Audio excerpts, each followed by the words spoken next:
Hi everyone, I'm Kaius. As you probably noticed already if you follow my channel, I posted earlier this month on my posts wall pretty much stating that there probably won't be a new video for July as I'm pretty busy this month. To make a long story short, I've been spending a lot of time this month working on stuff around the channel rather than for it.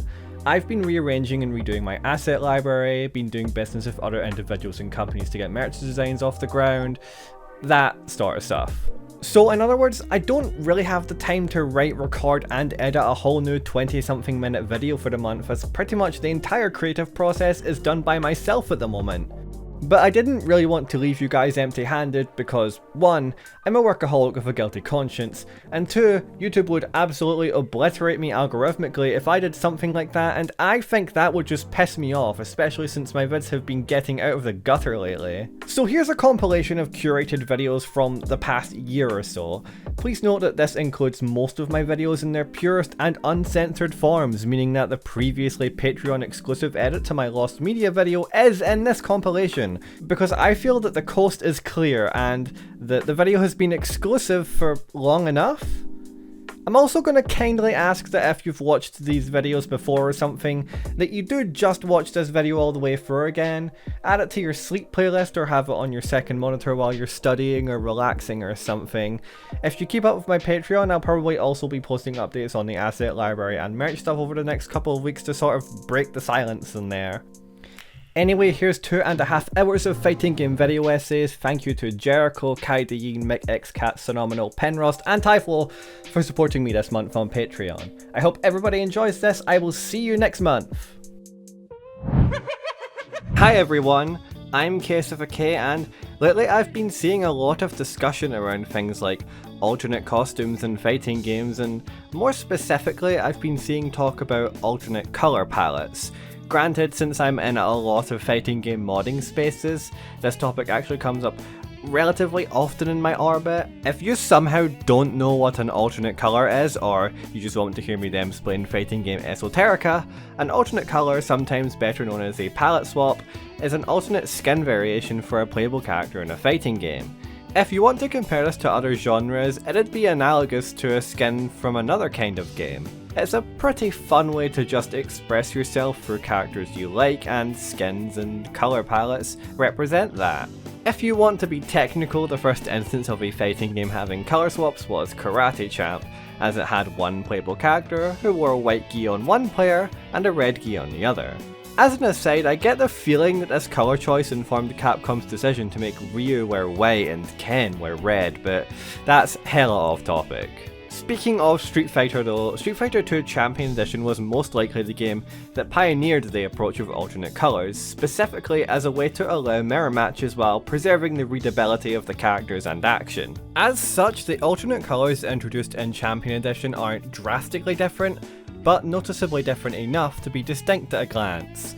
Keep this part in mind because, believe me, certain developers will stop giving a shit about readability a few decades down the line from now. Champion Edition's cast uses their default colours regardless of which attack button you press on the character select screen, but you can access their alternate colour by pressing the start button. As stated previously, most of these colours are more or less just a standard colour shift for readability purposes. For example, Ryu goes from white and red to black and blue, E Honda's blues and reds are swapped, and Chun-Li goes from blue to red. There are some minor changes to the characters' skin tones as well, but with the exception of Blanka and Dhalsim, the skin colour is usually lost a little in the action, especially since the changes are so minute that you probably didn't even notice some of these until I mentioned them just now. As for Blanka and Dhalsim, these two have extremely different skin colours. I always understood Blanka due to his green skin, but Dhalsim's skin colour changing to such random hues always confused me, like his grey skin in Champion Edition. I can only assume this could be because Capcom were playing into his skeleton motif, especially since most of these colours are just shades of white and grey, but there are blue ones later down the line, so... Hyper Fighting would redo all of the alternate colours and make them the character's main colour instead. Interestingly, Blanka's colour in Hyper Fighting is just the same general idea as his Champion Edition colour, except the two primary colours are swapped around. His Hyper Fighting colour is definitely better in my opinion. I like the way the hair has a sort of glow to it.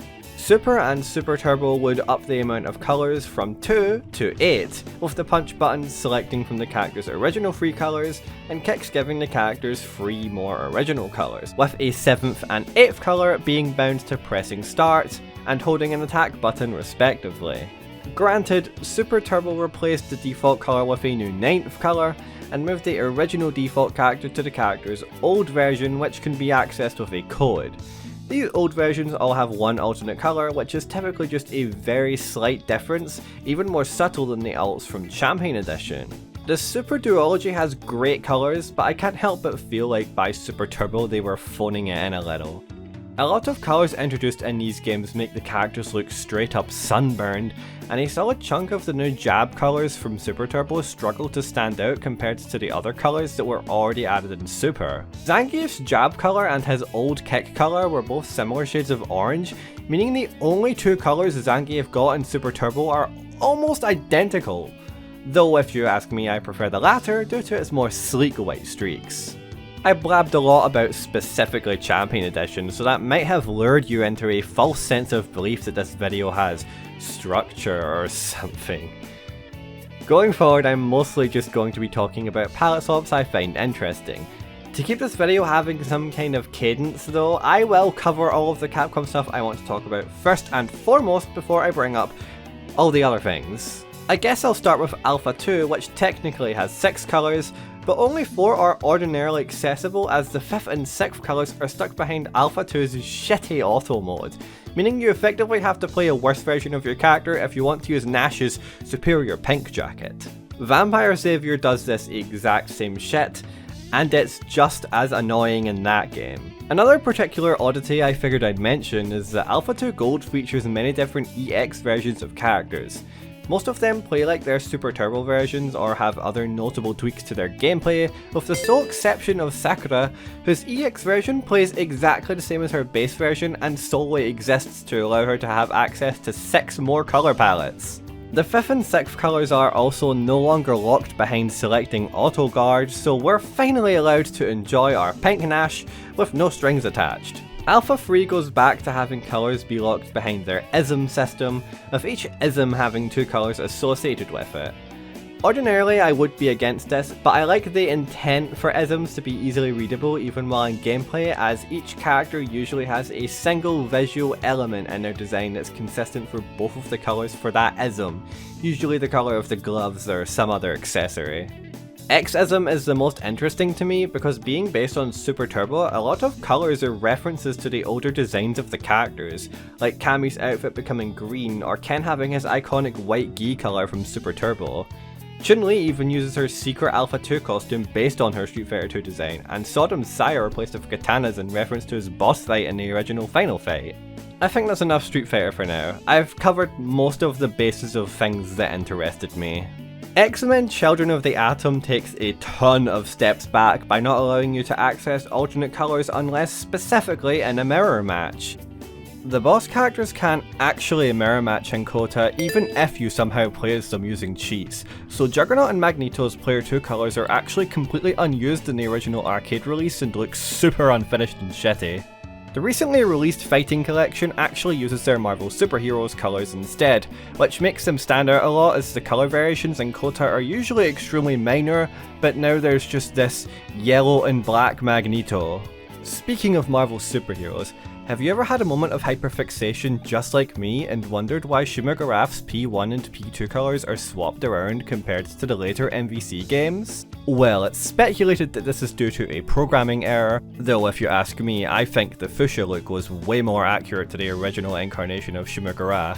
Shumagaraf wasn't a very prevalent or hot topic character in Marvel media by the time Capcom requested to specifically use him in MSH, so having an original take makes a lot more sense. By the way, to access the P2 colours in MSH, you hold up for characters on the top row, and down for characters on the bottom row for 4 seconds before selecting your character. With the hidden characters in arcade classics, just hold whichever direction you inputted to hover over that slot. Similarly, Marvel vs. Capcom featured Venom with a very bright blue colour as his default colour, with his Player 2 colour more closely resembling his more recognisable colour scheme. This blue Venom would go on to be featured in Marvel Rivals as an exclusive colour variation unlockable to people who played in the closed beta. I was very lucky to get this, as I'm very much a blue Venom truther. But I wish they'd just let anyone get this in the full game, especially since securing beta keys was kind of a fucking disaster. MVC2's colours are a pretty mixed bag. You can kinda tell that Capcom was put under some level of Marvel mandate for what their characters could be represented wearing, because certain Marvel characters have very little variation in their colour schemes, usually just being hue or saturation shifted. Thanos is a particularly bad case of this, since his colours just changed to become more purple and more red, and Colossus is even worse in this regard. Just swapping Thanos' blues for greener blues or even grayscaling them would have done his colour diversity a lot of favours in my opinion. Magneto's yellow and black combo is missing from this game too, and one of the colours replacing it is just a slightly redder Magneto with darker purples. It's a real shame because I think MVC2 having 6 colours is a great idea, but a lot of them just aren't utilised very well. Okay, we're about the halfway point of my outline, so it's time for the mandated blabbing session. Explaining alternate colour palettes on their own is fine, but you're probably here to hear me divulge the more esoteric aspects of alternate colours, such as extra characters. I'm not talking about cases like Roger and Alex or Yun and Yang, though those cases are interesting and definitely worth exploring someday. Those are complete model changes, or head change in Yang's case, I suppose. I'm talking more about additional entire characters with their own gameplay derived entirely from other characters' sprites. The most obvious example of this is Reptile in Mortal Kombat 1. The actual Mortal Kombat 1, not the game named Mortal Kombat. Has it been talked about how fucking stupid this is yet? Reptile's appearance in OGMK is an extremely basic colour swap of the sprites used to make Scorpion and Sub-Zero. He's essentially a composite of them in his gameplay and aesthetics. I mean, he's even green. The colour between yellow and blue, indicating that he was indeed a hard mix of the two. Reptile wasn't playable in this game, and his secret boss fight was added in a random arcade revision a little later in OGMK's lifespan. Because of this, he ended up cemented in arcade game mythology and legend, and as a result, Midway saw an extremely lucrative way of farming quarters from people who want to know all there is to know about their game. Which is why they did it again. And again. And again. They even made a palette swap in MK Special Forces. That game didn't even suffer from the limitation of sprite storage, they just did this because they could.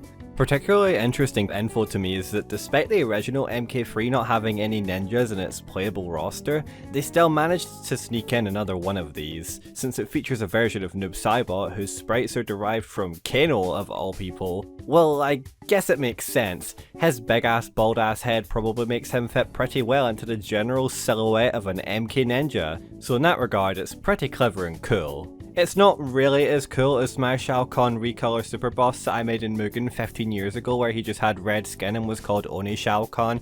I thought that one was a real winner, but you know what, you're right, let's not pit two bad bitches against each other.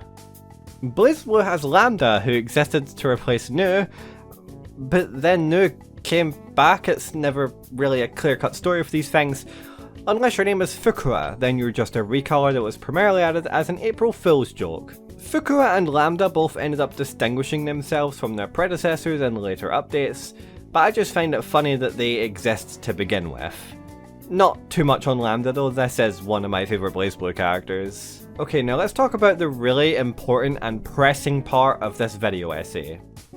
Reference colours. There are a lot of instances where people working on the colour palettes of a fighting game can leverage the colour limitations to create palettes that pay homage to their favourite other pieces of media or even themselves at times. For example, this orange Dan Hibiki colour is a pretty commonly reoccurring Dan colour in the Street Fighter series, and it may seem like a generic recolour at first, but it's also pretty likely that this is a reference to the figure resembling Dan, later implied to be his father, Go Hibiki, in this iconic illustration of Sagat. Capcom vs SNK2 has a lot of colours just like this, like Ryu's Sean colour or Vice's Mature colour. though the hair colour is unchanged due to her skin and hair having matching palettes. Nakaruru has this purple colour, which is retroactively referenced, I guess, because they added a new version of her creatively named Purple Nakaruru in Samsho 6.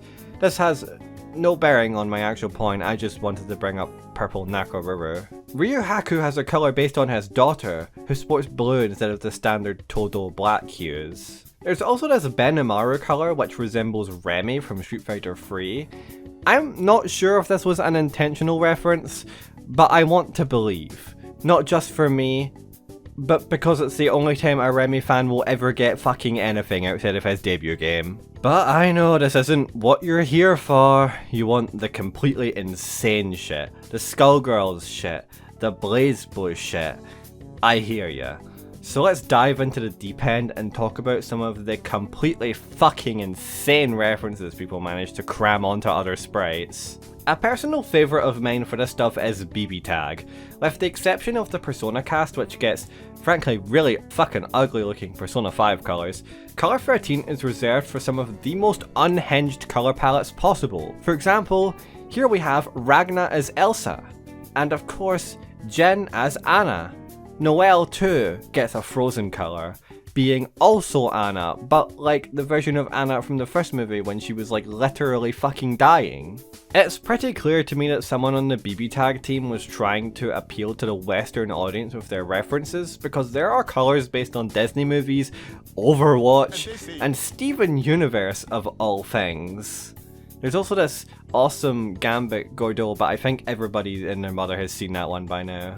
Carmine also has this colour which is possibly a deep cut reference to Radicles from OKKO, but the community has always been resistant to this hypothesis, and while there are some inconsistencies of the colour compared to Radicles' design, like the skin colour and the pants colour, it feels like the closest bet. Even the hand colour matches up with the colour of Radicles' powers, which leaves way too many coincidences to hand wave away in my opinion. The BlazBlue wiki points this colour out as possibly being based on Morgan and her US cartoon design, but that makes absolutely no sense to me because her animated series design has literally no colour overlap with her cartoon design besides like maybe the legs, which were already the strongest point of contention anyway. Other Arxis games also have some standout favourites of mine, like this Rachel Alucard colour for Cagliostro in Granblue Versus, or this Index colour for Bridget in Plus R. Skullgirls and Them's Fighting Herds boast an absolutely astronomical amount of colours per character, and as you had probably anticipated, a lot of these are homages to anything and everything under the sun, really. On one hand, I feel like the overuse of reference colours makes the novelty of them kind of fade away, but on the other, the colours are really well put together and clearly the developers had a lot of fun making them, so I can't really hate all that much.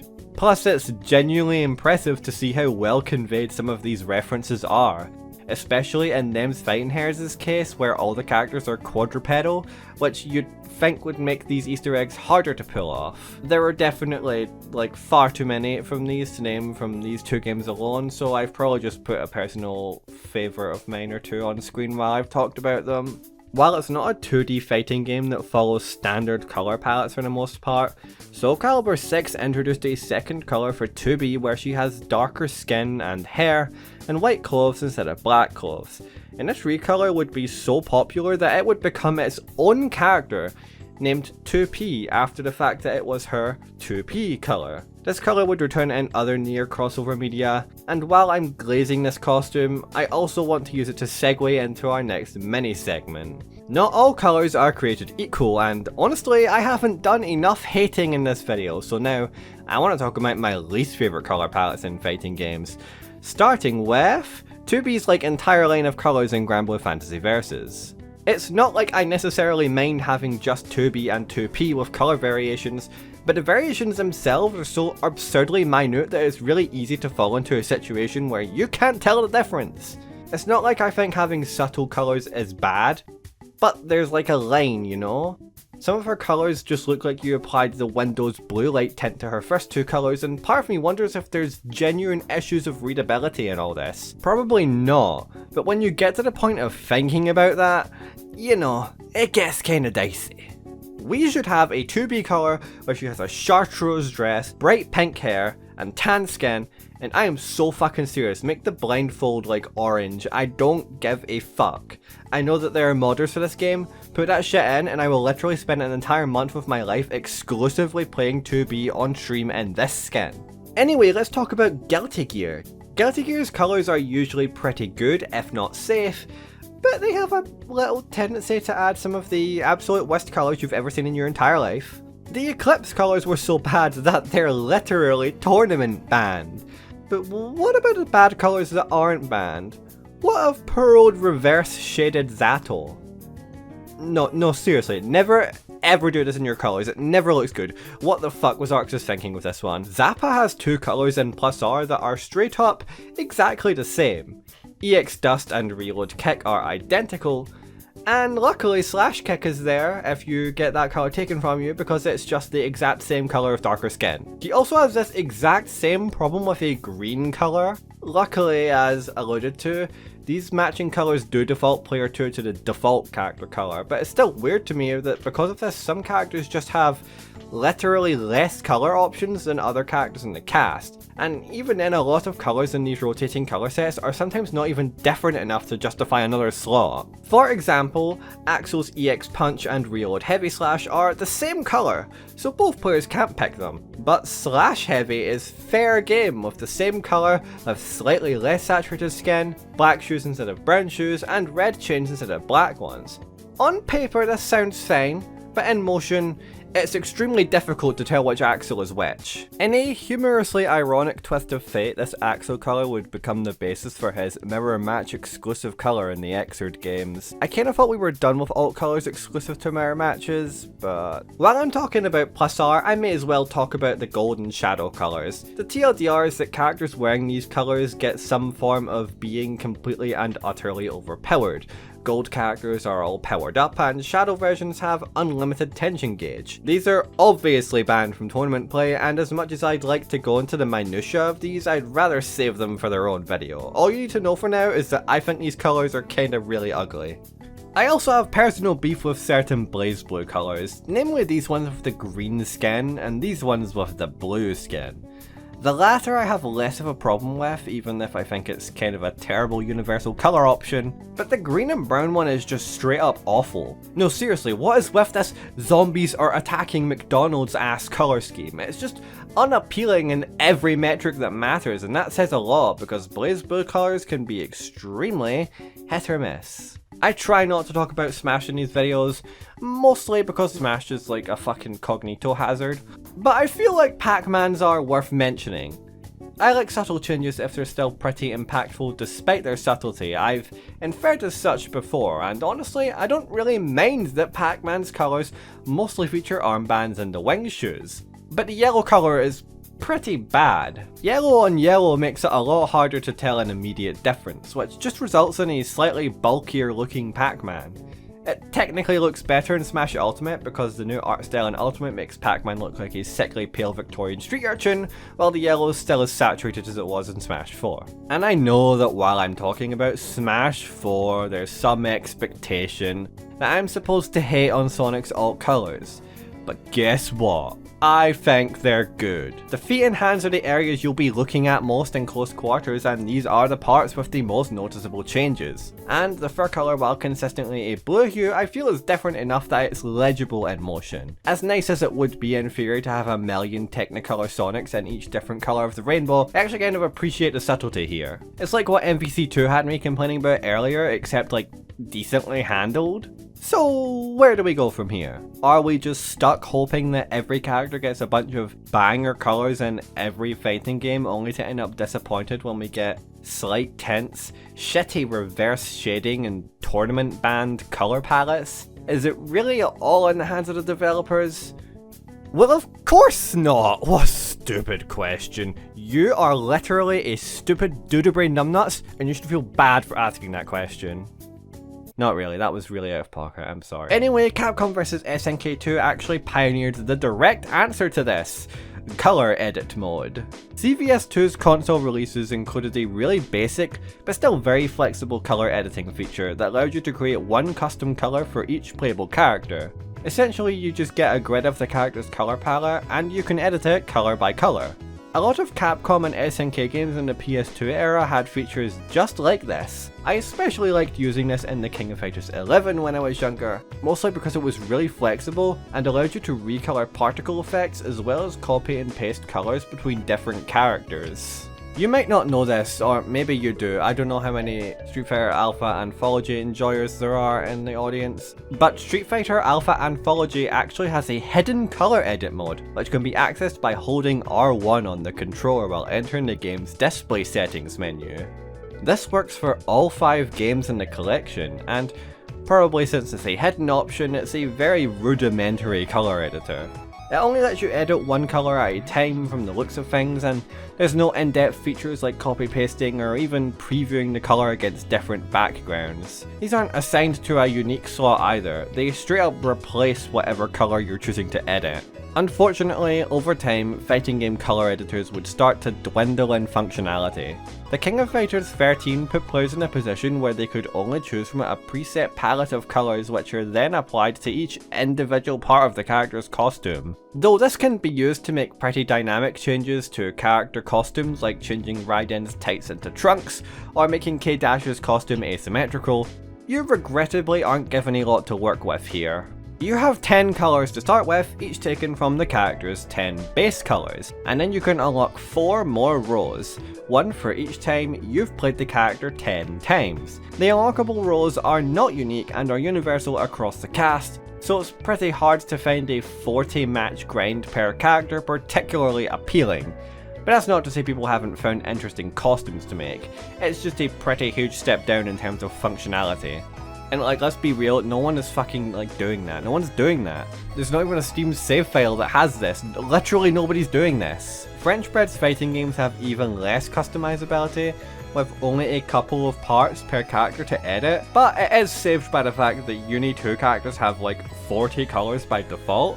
So it still feels like there's a lot of combinations, and to their credit, the base game colour palettes do tend to mix pretty well together if you know what you're doing. Ultra Street Fighter 2 was undeniably the worst, with characters having 3 or 4 editable parts, and while you're given the whole colour wheel, it doesn't really make the colour system feel any less restrictive. Unless you're giving your character Technicolor red skin, like a fucking Taki, you're not really going to stumble upon a colour idea that isn't already represented pretty well in Street Fighter 2's original colour repertoire.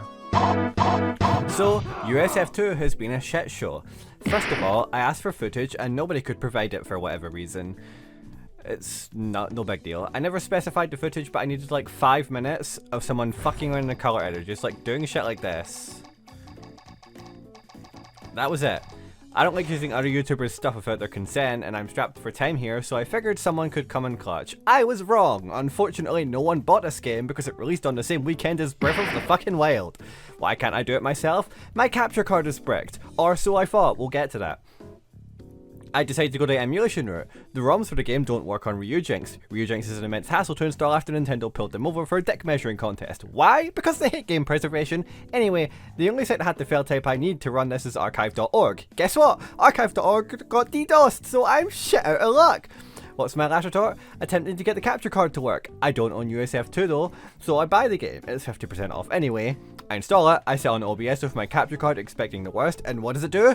Absolutely fucking nothing. It's fine, it works fine. I wasted 28 hours of my life troubleshooting and asking around for something I didn't think I could do for myself, and decided that I would rather risk wasting money just to attempt to record 5 minutes of a colour editor I don't even like.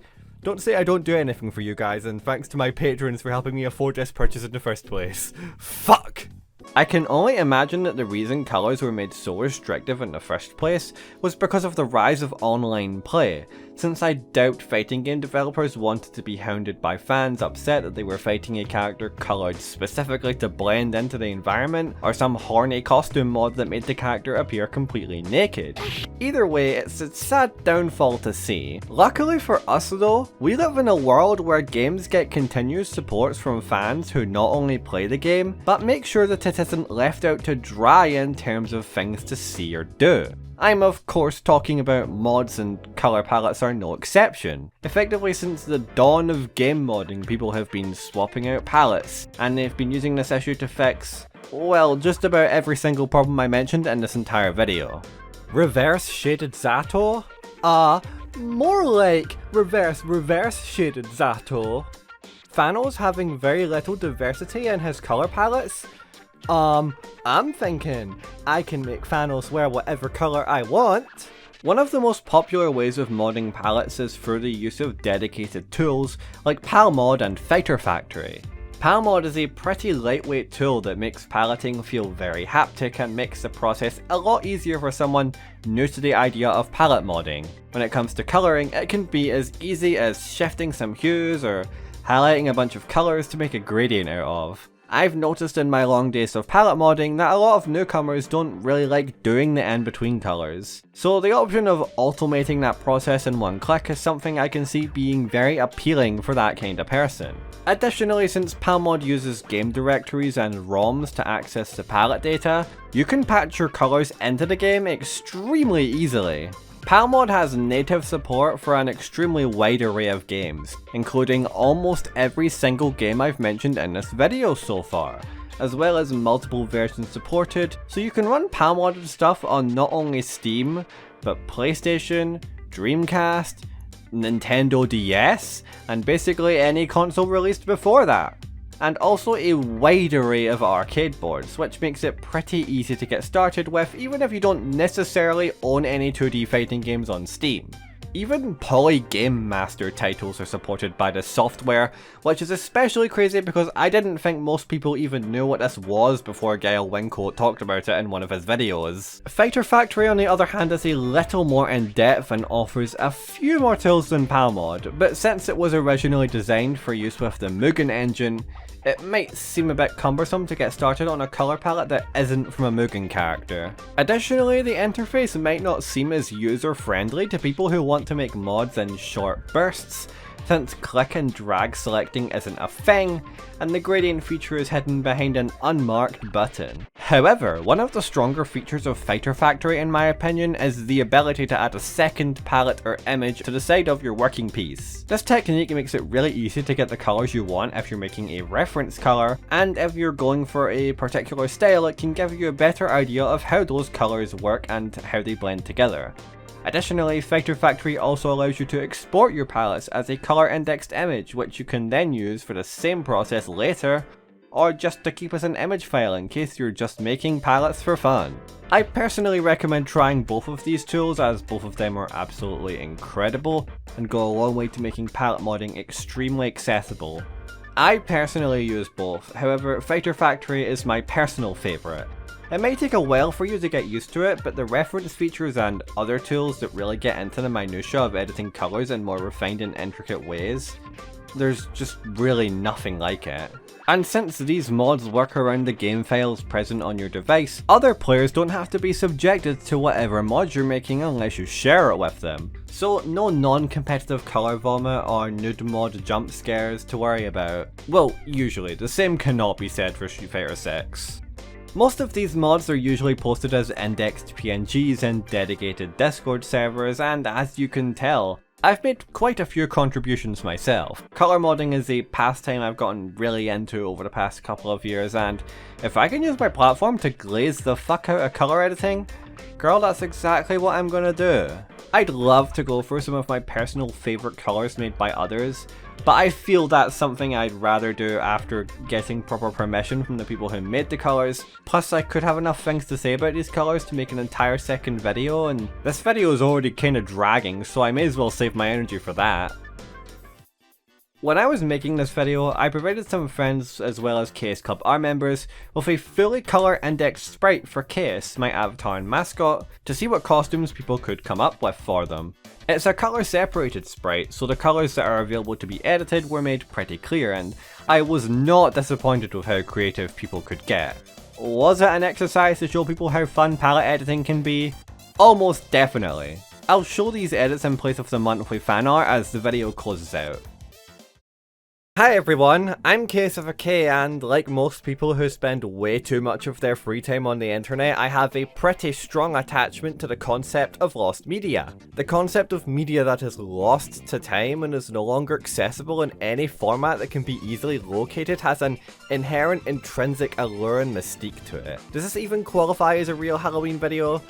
Almost certainly not, but I've been wanting to do one of these for Halloween for a few years now, so fuck it! You'd think a genre like fighting games with their abundant documentation and consistent preservational efforts wouldn't encounter the issue of lost media slipping through the cracks as much as other genres, but you're watching a video essay about lost media in fighting games, so to be fair, this isn't specifically lost fighting games. I'm also going to cover some found media to balance out all the doom and gloom of some stuff being lost forever. Plus, you know, some games being found now doesn't mean they aren't interesting to talk about. And to be honest, I did want to cover some scrapped content such as DLC characters and the like, since while it's not technically lost media, I believe it pertains to the interests of the kind of people who would watch a video like this in the first place. But honestly, the script is just fine without it, so I'll probably cover that in another video. A really obvious starting point for this conversation is Dragon King the fighting game. Dragon King was a game primarily developed by Masahiro Sakurai and Satoru Iwata for the Nintendo 64, which was made specifically to make use of the system's joystick in a unique, novel way and in a multiplayer environment. It was to be a 4-player fighting game where the goal was to knock your opponents out of the screen. Sakurai felt that Dragon King lacked the atmosphere that many home console fighting games had at the time due to a lack of diversity in its roster, and it was suggested by a co-worker at HAL Laboratory that adding elements from existing Nintendo properties for marketing purposes would give the IP an edge. This would lead to Dragon King transforming into Super Smash Bros. Oh god, that's 3 videos in a row. I've mentioned that series now. Along with the aesthetic of the game being completely changed to be Nintendo themed, the original character's comparatively small moveset was chopped up and given to other playable characters, mostly Captain Falcon. Sakurai has shown off footage of the game of his own volition a few times in the past, but unfortunately there's been no public release or ROM upload of this prototype, which means it's still technically lost. This footage of course can be found on Sakurai's channel, which he will unfortunately no longer be uploading on. It's a real shame because he quit YouTube before he could get to collab with me. Well, guess this is as good a time as any to shoot my shot. Sakurai-san, itsu demo higaru ni go renraku kudasai. Anata to issho ni hatarakeru koto o tanoshimi ni shite imasu. So haite mo amari nihongo ga jouzu de wa nakute. With that second language e-beg out the way, let's talk about NetFighter, a 1998 fighting game by Segasoft that based itself in Sega's proprietary server browser Heat.net. If you don't know what Heat.net was, it was basically like GameSpy. And if you don't know what GameSpy was... Oh jeez. I don't feel like answering that question. Basically, it was the basis for the Wii and DS online services and like the entire reason those things shut down. Anyway, NetFighter takes place in the not so distant future where society fucking sucks and prisoners are so copious in number that they're sent to some cyber world. And there's an underground fighting ring in the cyber world whose combatants are named NetFighters. There's probably also some unseen cultish force manipulating them, but this is, of course, never elaborated on. NetFighter was a cutting-edge fighting game that boasted some real state-of-the-art, technically marvelous features, like practice mode, player versus CPU, and even 2 whole women. These are actual bullet points listed on their product info page, and it's not even accurate because there's actually a 3rd woman. Speaking of characters, there are 8, and they're all weird and look stupid. You've got Freak, the fast guy, Khan, the strong guy, and of course, you have Ripper, who is balanced. Most of these characters have cybernetic enhancements, and those who don't are named Fleshers, because they made up a slur for their fighting game. Huh. Aesthetically speaking, the game is your typical mid to late 90s MK wannabe schlock, and I hate to say that so flippantly, but just look at it. The edgy, bloody aesthetic, the drab world where everything and everyone sucks. Even the logo has Ripper and her bloody balanced claws popping out at you. Due to the existence of a sampler DVD, we actually do have a little bit of footage for the game.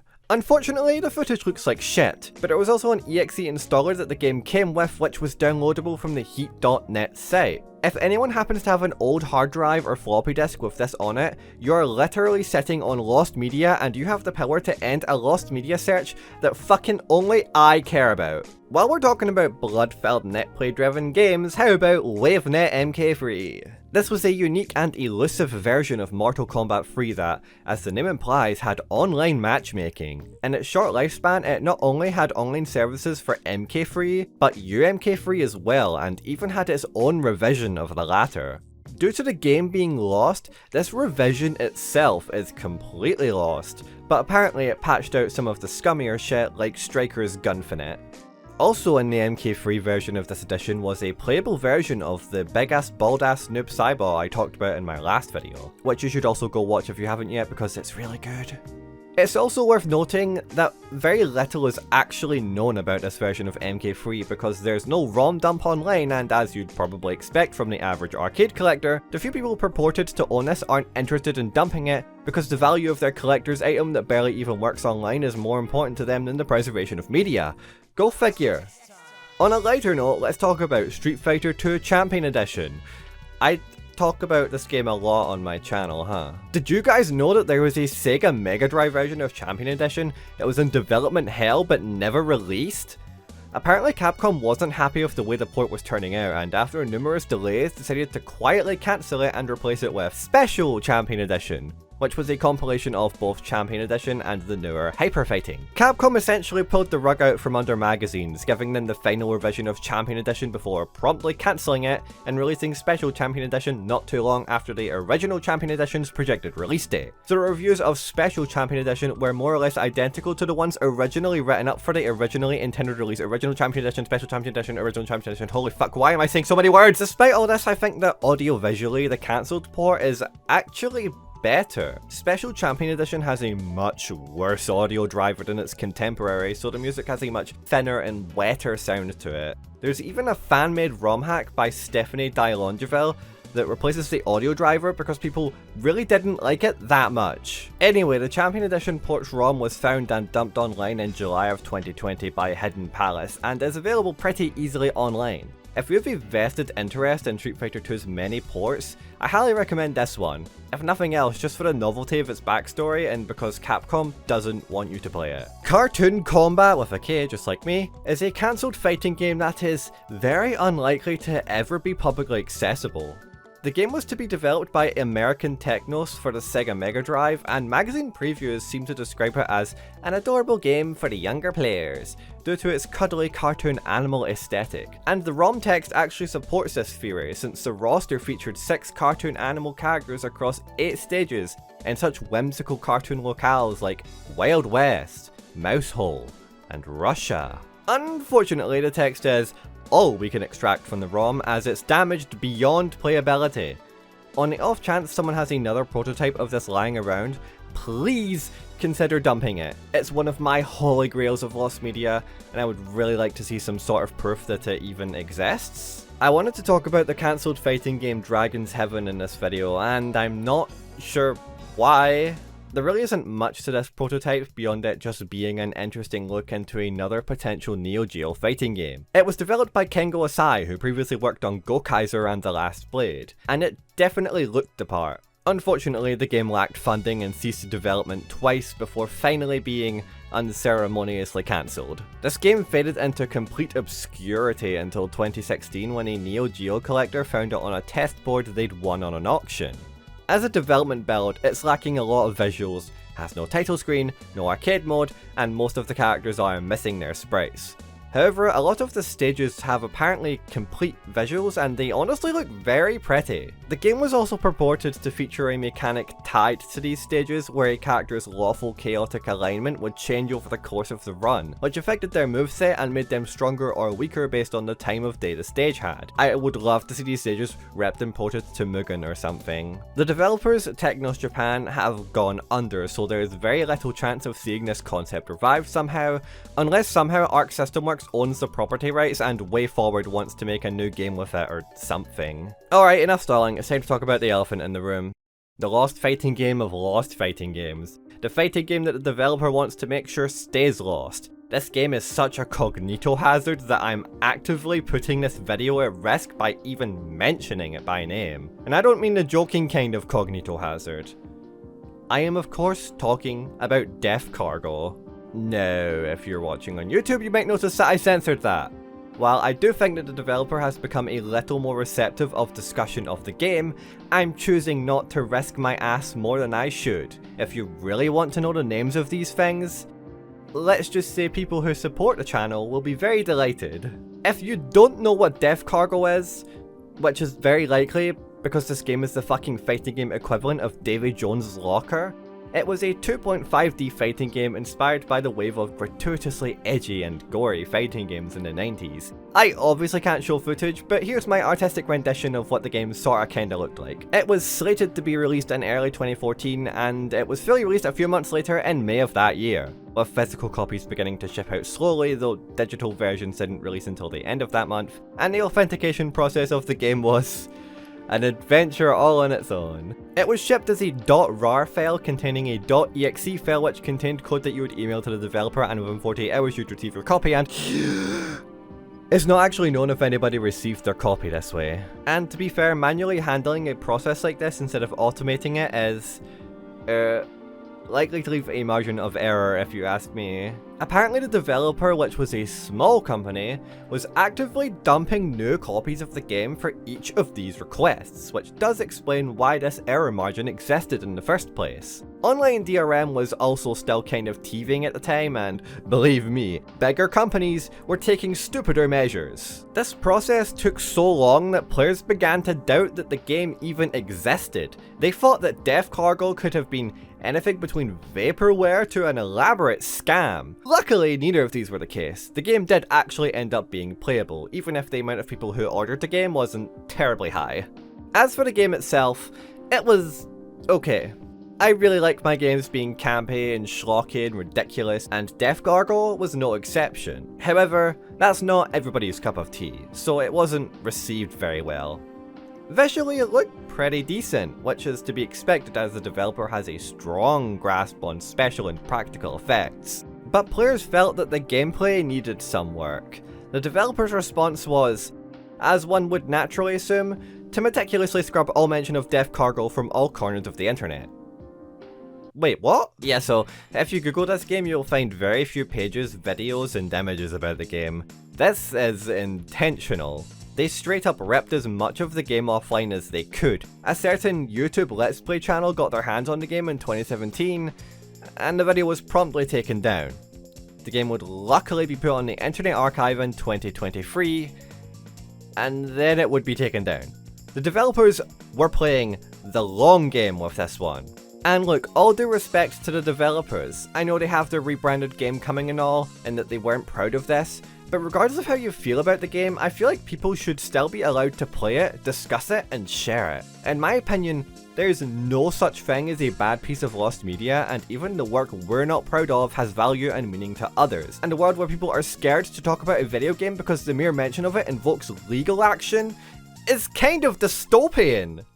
Now that I'm off my soapbox, can anyone find a server host for the old M&M site for me? That site's character creator is my personal lost media holy grail. Someone?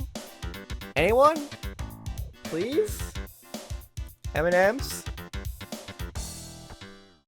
Hi everyone, I'm Kaius, and in my last video I said I would talk about scrapped characters and the like in another video, and well, this is another video.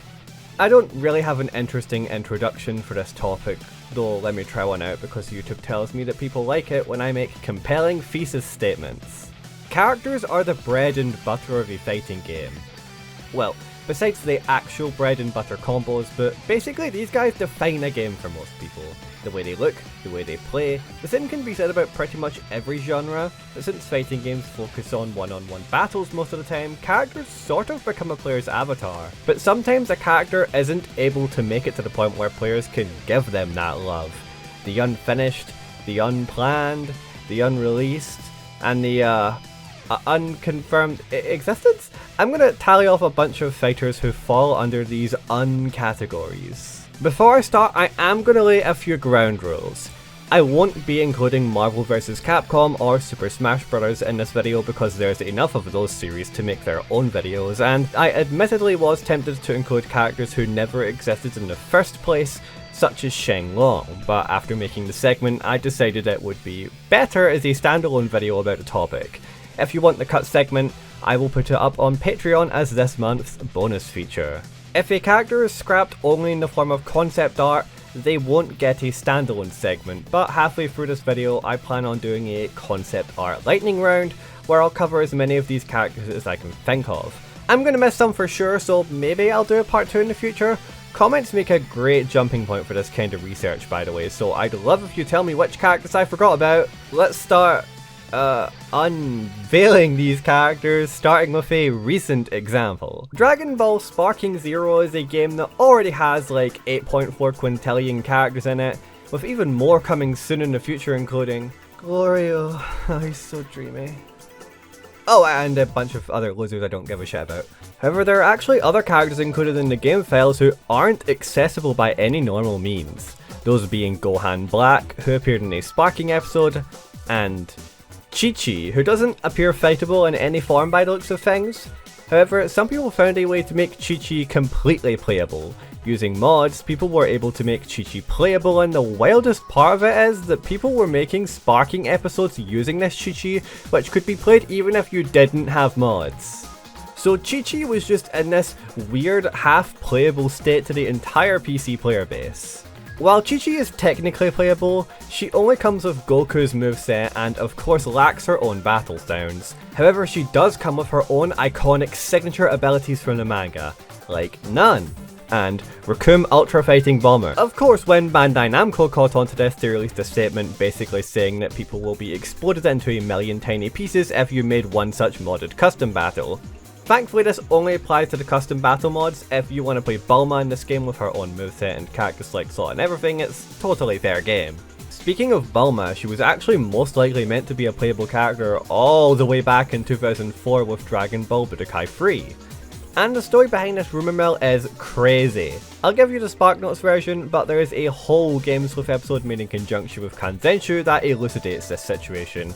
If you want the full story of Bulma and Budokai 3 in a dedicated video, there's going to be a link to it up there. In 2004, Kanzenshu asked Funimation's Steve Simmons if there were any extra characters fans hadn't found out about yet, and he said that there was a chance of Bulma being in some sort of playable state, but he wasn't sure about it himself. He does have a reason to believe this because she does have a model in the game's training mode, as well as voice clips that reference her. Bulma versus Bulma! As well as footage of her English voice actress Tiffany Vollmer recording voice lines for Bulma. Then of course, the toll it takes on your chords is another story. I mean, my character screams for 5 pages at a time. Yeah! Hiya! Hiya! Ha! Hiya! Get back! Ha! Just like Kanzenshu's investigation states, it really doesn't make any sort of logical sense to record battle grunts that aren't going to be used. I mean, if I were to record battle grunts like that, I'd like to put them to use somehow. It's just, you know, the screams, they really do a number on your throat, and it's a lot. Get back! Yeah! Anyway, another point supporting Bulma's existence was that there was capsule data for a playable Bulma. Now, you couldn't unlock this capsule by regular means, and forcing the unlock did absolutely nothing. Moving on, let's talk about Tekken.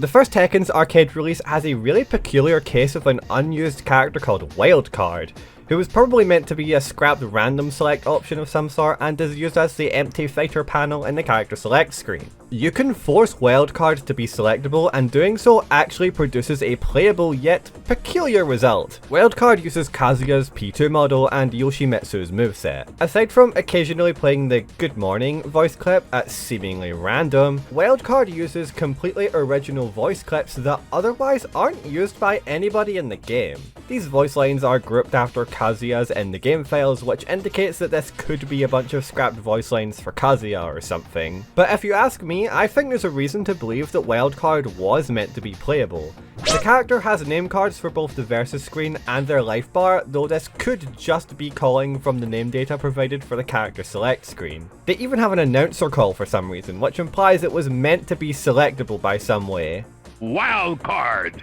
Maybe as a random select like I mentioned earlier, but I choose to believe that they were intended as a gameplay concept, one which was later revived in Tekken 3 as Mokujin. While we're talking about Tekken 3, we should really go through the scrapped characters in that game. Jun Kazama appears in the game files as a playable character. Early in Tekken 3's development, the developers were not sure where the story was going to go in terms of which characters were doing what. There's moveset data for Kazuya as well that adds to this, but it's buggy and incomplete outside of a single throw, being Kazuya's hip throw. Jun uses Nina's model and Jin's moveset.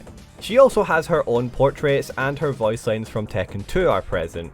But you're not here for Jun Kazama, you're here for the fucking fish. Saki was a character who was designed originally to be Kuma's weapon, a giant salmon, and it was going to be featured as a joke mid-boss character too. However, there were problems with this concept, namely that paying money to play a character who would just drop on a deck and flop like a fish would inevitably piss arcade gamers off. Harada noted that the kind of character Saki is might be more acceptable in a console release, but Saki is also absent from this version of the game. Moving to Tekken's sister series Soul Calibur for a brief second, when doing research for this video, a lot of people pointed me towards Edgardo, a would-be Soul Calibur 3 newcomer who was cut due to scheduling issues. Only his model was made, but it was never animated. I wasn't going to include this one because we don't have many pieces of information to go off of, and seemingly no trace of the character exists in the game files, but information of interest to me is that Edgardo, despite being cut, would be mentioned in Soul Calibur 4 and even appeared as a secret opponent in Broken Destiny, though for some reason they still don't use the model they claim exists for him and use a pretty ugly Create a Soul prefab instead. While I'm counting characters who never even made it to the game files, I might as well mention this Pokken tournament roster concept supposedly found in the Game Freak Terra League. Notably, a majority of this roster is entirely built up of fighting types, and all of the non-fighting types here actually made it into the final game with the exception of Chespin, who evolves into a fighting type. So I assume the reason all these guys were cut early was to make sure that the roster's types were properly diversified. There's a slot with no image at the far right, but I think that's probably a placeholder for what eventually became Shadow Mewtwo, so I'm not thinking much about it. You know what time it is now? It's fucking Virtua Fighter time! Fuck yes! Peak is back on the menu! The original Virtua Fighter has 4 unused characters in the game files. A military guy called Jeff, who uses Jackie's moveset, an early version of Akira, most likely called Takeru, an unnamed boss character with 3 costumes instead of 2 and Dural's moveset, and perhaps most interestingly, Majito, also known as Siba, who was originally supposed to be a main character before being replaced by Akira due to a supposed low popularity during location tests, most likely due to a lack of signature move. Majid's design and imagery were also used extremely late into development, still even being used on the American arcade cabinet in place of Akira. Majid would later appear under his other name Siba as a playable character in Fighters Megamix. It seems like they addressed his signature move issue as he sports a scimitar in this game to perform unblockable moves at the cost of limited uses. Interestingly, he also uses Ban's moveset from Fighting Vipers. Hello everybody, this is Editor Kaius, everybody's favourite pacebreaker. So, in what I can only imagine is a cosmic fucking prank by the people at Sega, Virtua Fighter 5 Revel released on Steam recently, and in the game files is a PDF file to what is called the Virtua Fighter pre-production secret materials, which is exactly what it says on the tin. It is a full PDF of just exclusively VF1 pre-production material, concept art, ideas for the story, ideas for the characters. Anyway, I've brought this up because, as you could imagine, this has effectively outmoded a lot of the stuff I said in this video. So that character that I was talking about that was like 3 models, that's actually 3 completely different guys that were all operating under the same general moveset. Their names are Rekka, Score, and Eon, and they're an older brother and a pair of twins who are part of an evil group called the Red Scorpion Society, which is basically like Judgment 6 in the current Virtua Fighter lore, but, you know, more 90s, more Judgment 6-y. They even have Dural here. And the other 3 characters that were in this segment, Majid, Takeru, and Jeffrey, are also part of the Red Scorpion Society. Majid Abdul is the macho man of the Sandstorm, and that's literally all they say about him here. He has nothing else written here. And Jeffrey Bachman is a former soldier who trained Sarah to kill her brother. That thing does happen in Vertebrate lore, by the way. Sarah does try to assassinate Jackie. And perhaps most interestingly, Takeru, who I thought was just an Akira prototype, was actually related to Akira. His full name is Takeshi Ryushoji, and he was supposed to be Akira's ex-disciple who was expelled from Akira's martial arts school due to his evil intentions, and he creates his own fighting style called Hasatsuken, which here is written in the document could be called the evil Baji-Kwan. He's actually just evil Akira. I assume that this concept came out some other way in like Go Hinogami, because he's very, edgy looking and shit. And yes, there are even more characters in this file. I will put up a few of them on screen, and all of the ones who didn't make it on screen right now are going to be put in the concept art section. I'll just have little Walter comments contextualizing these as I put them up on screen. It's all very, very interesting and could not have been timed worse, quite frankly, but it is what it is. Anyway, that's literally everything. Most of the stuff near the bottom of this document is just like screenshots of the old shit. There was going to be a shark in the game. I thought that was interesting. They were going to call it Virtua Fighters, plural. That's everything though. This might be my longest editor case segment yet. Maybe it's just slightly longer than the Street Fighter one I did in that color edit video. Whatever, bye! And speaking of fighting vipers, there are multiple caricatures of staff members as unused fighters, likely added as an office gag, though these characters crash the game at the beginning of the match unless you use debug mode. The more storied characters hidden in this game are Sonic and Tails from the Sonic series, who were added by a programmer in his spare time as a joke. When Yu Suzuki found out, the hidden characters slowly made their way up Sega until finally reaching Sonic creator and convicted white-collar criminal Yuji Naka, who loved the idea so much that it became fully fleshed out into Sonic the Fighters, which ironically has a Fighting Vipers character as a hidden unused character. Honey the Cat is a Sonic-styled version of Honey from Fighting Vipers. There are also playable versions of Metal Sonic and Dr. Eggman in the game files, and these three would all become playable in the PSN and Xbox Live Arcade versions of Sonic the Fighters, with all of their unfinished oddities patched up. Though there were actually even more characters in Sonic the Fighters that were never fully playable, such as Robo-Egg, Rocket Metal, and several unused variants of Eggman, including a mechless version and a larger mechless version that was probably meant to be a larger powered up version a la Malar from Fighting Vipers. Perhaps some of these characters were planned for the Saturn port that never really materialized in the end. Talking about characters who were scrapped in one version of a game before being brought back in another in a playable state actually reminds me of Hugo from Street Fighter 3. He debuted in Second Impact, sure, but he was actually supposed to be playable in New Generation, and most of the data for him still exists in NG, albeit there isn't much of it to begin with. Hugo is only capable of doing basic locomotion and parrying. His normals have no animation or hitbox, and for some reason he can just jump infinitely like a goddamn Kirby character. His super arts are listed in-game, but don't match the final names used for them, and perhaps strangest of all, Hugo has this fucking ginormous stun gauge. Though stunning him won't do you much good, as putting Hugo into any hard knockdown state completely crashes the ROM. Okay guys, we're officially at the halfway point, which means it's time for the mandated concept art lightning round! I'm gonna put some concept art on screen with some text beside it, and maybe I'll even verbally comment on a few of them.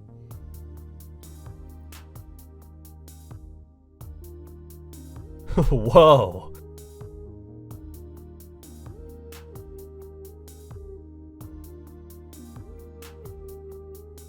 Sick art.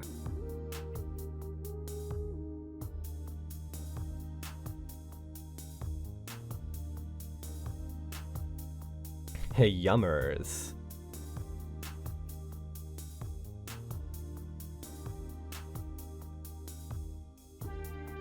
Check out this one.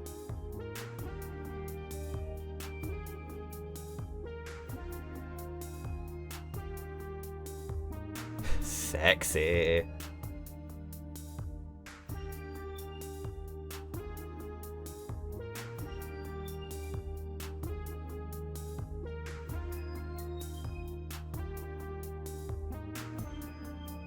Topic change! Did you know that Orochi Iori and Evil Ryu are playable in Capcom vs SNK 2?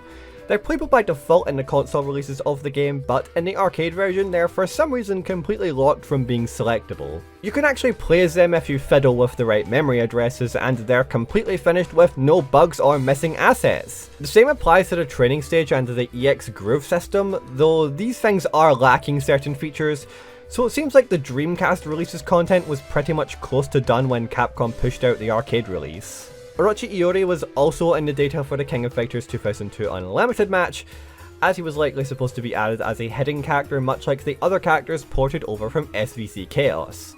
However, this Iori is super unfinished and causes the PS2 version to softlock and other versions of the game to straight up crash. His animations are messed up, but the moves that don't crash the game function as expected, and his colour palettes and sound effects are completely intact from SVC Chaos. So you could theoretically play a full run with this glitched out Iori, though I imagine doing so would be a sensory fucking nightmare. KOF Neowave also has an unused character, that being K49, who was rumoured to have been cut from the KLUB series following worries that SNK might get sued due to the character's resemblance to Tetsuo Shima. Resemblance is, of course, putting it delicately. It's a long story, but basically this was probably a ruse or something according to Crispy Kaiser when KLUB 15 revealed its newcomer Cronin, who I guess I'll defer to my KLUB 15 video essay for this. And the last new character is Cronin McDougall, who is definitely not K49 from KLUB 2001, has nothing to do with K49 from KLUB 2001, and you should not ask if he's kinda like K49 from KLUB 2001. However, if you were to ask me if he's sorta like K49 from KLUB 2001, I would probably say yes. He has some of the moves from K49 from KLUB 2001, but he's probably maybe definitely not the same character. He's a separate human being, I swear to god. He's nothing like that dude, and he's also nothing like Nemos from O2UM, and definitely absolutely nothing like Tetsuo from Akira. I swear on me mum. Anyway, K49 is probably just directly ported over from KLUB 2002, seeing as his moveset is mostly intact. But he lacks Neowave's auto combo and has the odd animation or palette oddity here and there. KOF fans have made mods that restore K49 to his full playability, because that's what KOF fans do. But Kaius, you might be wondering, what about Orochi Iori from O2UM? You didn't mention modders re-adding him. Well, they did. I just didn't mention it until now because I am very smart. And now for something completely different. Let's talk about Monster Ancient Klein. Does it really count to add a game that was literally cancelled? Well, yes, because it's my video. Anyway, if you don't know what Monster Ancient Klein was, but you know who this guy, Delga, is... Okay, well, one, I know what you are.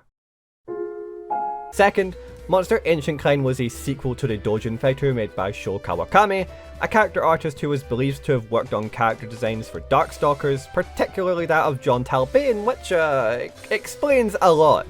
This game has two characters who were disabled in the location tests, Isengrin Lopgaro and Jeet, and the unplayable boss character from the first game, Ifrit. Despite being a returning character, Ifrit completely lacks any sprites or moves and pretty much only exists through his other visual assets, like his character select and life bar portraits. You'd think he would have sprites, not only because of the original monster having him in it, but also because, well, given he's just a burning version of Rail and Rail is right there. Geo seems to have been completely set aside as a low priority character, since he has no sprites and a very rudimentary moveset with no running normal and only one special that uses Origa's sprites and other assets, beyond his unique voice clips, which are also unused. Isengrin is a puppet character and the most finished of all of the unused characters, though his sprites aren't fully finished. His special moves call on a puppet to attack in specific ways, and they function as intended, though the puppet itself does not have sprites and is completely invisible, meaning you're essentially just guesstimating where a hitbox is going to be. His monster combo has him do one animation, but it also summons a shit ton of copies of him that don't do anything, and causes a bug that for some ungodly fucking reason completely disables Isengrin's ability to walk backwards. Monster Ancient Klein is interesting to me because there's so much that's almost finished that somebody could theoretically clean up a lot of the files and create something of a community edition for the game. Talking of anime fighters, let's move on to something completely different. Persona 4 Arena and its younger sister Ultimax had quite a few scrapped characters, the most notable of which being Ryotaro Dojima and Nanako Dojima. who were both suggested to Atlus by Toshimichi Mori. However, Atlus, being prudes who hate fun, said hell no. Unfortunately, being corner-looked by the Dojima family as Ryotaro throws out some great vegetables at you was completely out of the question. The fact that a Dojima duo isn't even the most interesting scrapped character from these games is crazy, because there are files in Persona 4 Arena Ultimax that insinuate that there was going to be a 4th DLC character released between Toru Adachi and Best Girl Marie, and that character was none other than Joker. Well, P5 Hero to be more specific. There are announcer calls for P5 Hero, P5 Hero. Persona 5 Hero. and Mephistopheles, Mephistopheles. who notably was meant to be Joker's persona early in development before being replaced with Arsene to better fit the game's theming. P5 Hero has a particular oddity wherein his files are placed between Adachi and Marie's, however Margaret also ends up taking that spot later in the game's life, using the internal label of NX, which goes against the character labels matching their names. However, NX would match up to a theoretical P5 Hero a lot more if NX meant like, no, Zrotagen. I don't know, it's a long shot. Something I think is worth noting though is that placeholder announcer calls like this are made for a lot of fighting games, particularly for future-proofing. Mori's other Persona adjacent fighting game, BlazBlue Cross Tag Battle, notably included announcer calls for literally every character from every franchise that was included in the game's crossover. Petra Johanna Lagerqvist, Yagu, Joan Arc, Kaius. Nickelodeon All-Star Brawl also had a lot of these. Bebop! And Multiverses also has entire recorded interactions for characters who haven't been released and, given the direction that game is going, probably never will be. Bet I could figure out that semblance shit if somebody let me try it out. Well, Warner Bros. Gives me a good segue here. Mortal Kombat vs DC Universe is an interesting game to look at in terms of scrapped characters because the process of scrapping these characters was purely a side effect of Midway effectively being on life support while making this game and falling for that good old Chapter 11 bankruptcy. One such character was Quan Chi, who was pretty much expected as he appeared in the story of MKVDC, and he had a render and everything. His model would go on to be used in the 2011 Mortal Kombat reboot. It's also been said that Ed Boon alluded to 3 other characters being added as DLC, Harley Quinn, Doomsday, and Kung Lao respectively.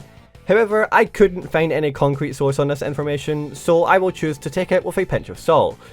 Or just believe it uncritically, I don't know. Though if you know anything about scrapped MK characters, that's not the one you're here to hear about. You want to hear that groovy, chainsaw revving, Pepe Sylvia-ass complete mess of a DLC license, don't you? Well, I've saved the best for last. We're talking about the Ash Williams rabbit hole, baby. Okay, for the sake of brevity, I'm going to give you the SparkNotes version, because this could be its own video, and quite fucking frankly, it might be in the future.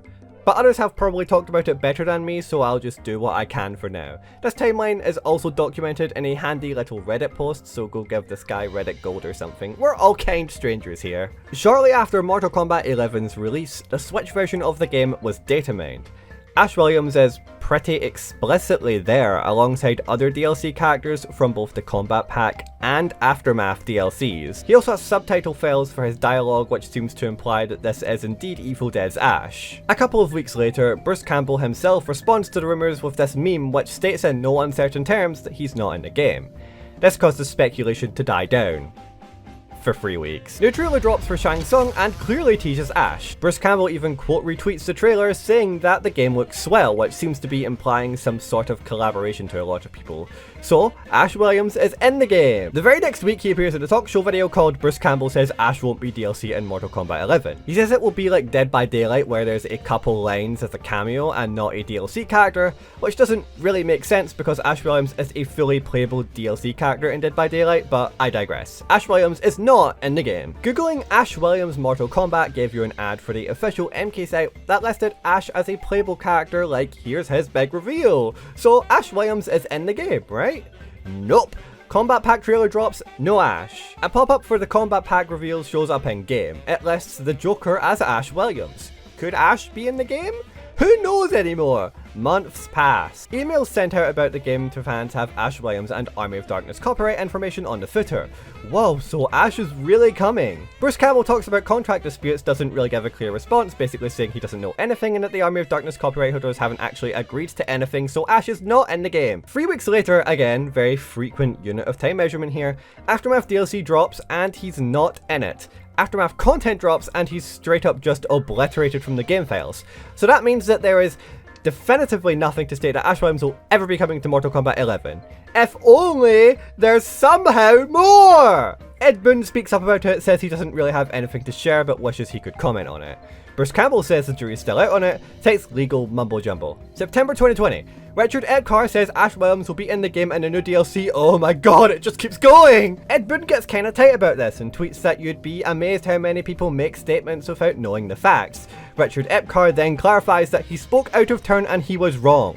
Ed Boon deconfirms Ash Williams in a Twitter reply once again. The Combat Pack True trailer drops and there's no Ash Williams. NRS employees asked about this basically just redirect people to Campbell's statement about legal limbo and whatnot, and it stayed that way for the next, 5 years? So unless NRS wants to randomly just go back to MK11 and rectify this huge hole in the roster, I don't really think Ash Williams is coming to the game anytime soon. But now that I've made this video talking about it, I'm sure something that will cause Ash Williams to spontaneously appear in MK will just end up spontaneously happening. Maybe Combat Pack 3 for Mortal 1 Combat will happen after all? I don't know, this video's starting to drag a little. Hi everyone, I'm Kaius with a K. Honestly, the only thing more intriguing to me than unused characters in games is characters in games who were never real to begin with. There's a reason why things like Herobrine and Screpulous Fingor are so popular and intriguing to people. So imagine this in a genre like fighting games where, as I've said before, characters are reflective of their players and uniquely define a player experience in a way where very few other genres do. When you pick a character or team before a match in a fighting game, you're locked into that character or team. There's no pick banning, no hero switching, and for the most part there's no secondary or tertiary items like potions, firearms, or car parts to shift your character's balance around. You're with that character until the bell rings, and that's why I like characters in fighting games so damn much. Characters appeal to the fantasy of the fighting game player and can build upon a world where characters aren't often given lore outside of a few sentences and their endings.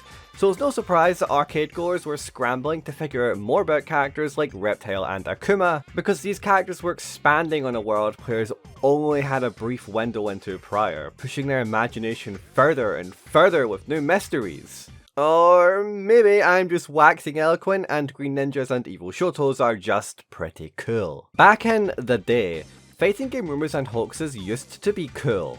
However, the sentiment behind creating a fun hoax has pretty much completely dissipated, and now we're stuck with boring bogus like 4chan green text leaks and posts on r/gaming leaks and rumors that are clearly just thinly veiled wish lists. We used to have to work to prove these things were false like a real society. Now we just have to rely on stupid bullshit like common sense and reason. Fuck off! So here's the part where I cue us in. Blah blah blah, I'm going to go through these in a casual yet informative manner. Blah blah blah, no Smash Bros because you could make an entirely separate video out of that and people probably already have. Blah blah blah. Before I start diving into the actual hoaxes, let me cover some ground I didn't cover in my last video, namely Mortal Kombat Gold's Belloc. There's actually a very good reason I didn't include him last time. You wanna know why? Because I didn't think of it. Yeah, I forgot, my bad folks. Anyway, Shenlong is a character so well documented that there is a Wikipedia page literally documenting how documented he is. There is a chance that Shenlong might be one of the most discussed video game hoaxes of all time, and if not, he's certainly one of the earliest instances of one. Ryu's win quote in English versions of Street Fighter 2 is, "You must defeat Shenlong to stand a chance." Shenlong sounds like the name of a character, and that's because the person translating this quote most likely didn't actually realise that the characters they were translating were referring to Ryu's Shoryuken technique and instead interpreted them literally as Shenlong. Of course, Ryu's Japanese win quote, "Shoryuken wo yaburanu kagiri omae ni katsumi wa nai," simply translates to, "If you cannot overcome my Shoryuken, you cannot win." But as easy as it is now to see that this is the case, it's obviously not so easy to key into this in the cool spring of 1991, when this rumour took off. And oh boy, did it take off. Electronic Gaming Monthly perhaps had the most infamous domino push in this regard, mostly in thanks to one Ken Williams, who loved Street Fighter 2 and the rumours surrounding it, and also now newly had access to Adobe Photoshop. The story, as you can imagine, is pretty long, but the most important part of it is the end result. These images were printed in Electronic Gaming Monthly's April 1992 issue as their April Fool's joke and explained his gameplay, which consisted of insane damage, a flaming shoryuken, red fireballs that could move faster than Sagat's with no recovery, and a whirlwind kick like Chun-Li's, but deadlier. He could also air throw you, so that's cool. This was all put alongside an article explaining how to unlock the fight against Shenlong, which was so obtuse and ridiculous that no one would fall for it. I mean, winning every match without taking damage? Sure, that's one thing, but 10 draw games in a row with no damage against Bison? No one would fall for that, right? Especially not, say, literally the entire worldwide gaming press. Yeah. The entire world gobbled this gossip up. To the people of planet Earth, Shenlong was real. To arcade owners, Shenlong was breaking cabinets due to the overwhelming amount of coins being inserted. To Capcom USA, Shenlong was a surprise they needed to interrogate Capcom Japan about. Other gaming magazines worldwide were reporting on this hoax as if it was true. The fires just kept burning and burning until December of that year, where EGM had to tell everyone it was a hoax. EGM did the same hoax a few years later for Street Fighter 3, but it was a much more tongue-in-cheek April Fool's gag, likely as not to cause the wildfire that they caused before, even trailing off into an ellipses before they get to any of the important details. However, the spirit of Shenlong lives on. No, really, there are literal fragments of Shenlong's very soul spread throughout the Street Fighter series. Though it's never been an outright stated cause and effect relationship, there's reason to believe that the Shenlong hoax not only inspired Akuma, but also Ken's flaming Shoryuken technique, and even Goken, a super secret character who debuted 15 years later in SF4, who shares his name with the alias given to Shenlong by EGM in their Street Fighter 3 version of the Shenlong prank. This version of Goken even lives up to the April Fool's prank, with ridiculous damage output, a powerful whirlwind kick, and even a command grab that he can only use in the air. Seriously, this character is so fun. Capcom, please put this guy in Street Fighter 6. Anyway, let's talk about MK. If you know anything about MK, you know that we are going to be here for a while because we have a lot of ground to cover, so let's not waste any time. Ermac is obviously the most reasonable starting point to have for this kind of retrospective, because his story has a pretty obvious point of origin.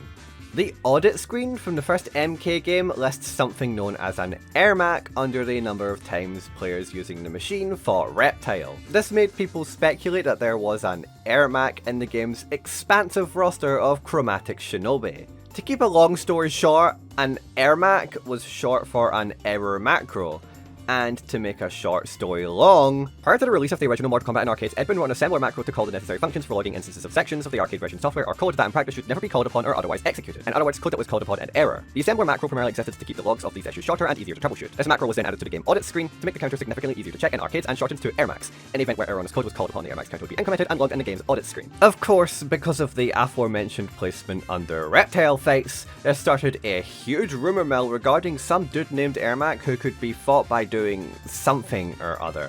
People would never agree on one specific method to fight Ermac, probably because there was none, but the most popular one comes from a letter sent to Electronic Gaming Monthly because of fucking course it's Electronic Gaming Monthly. I am a big fan of the arcade game, Mortal Kombat. In fact, I can be anybody I have ever played. I was the first kid in my neighbourhood to find Reptile.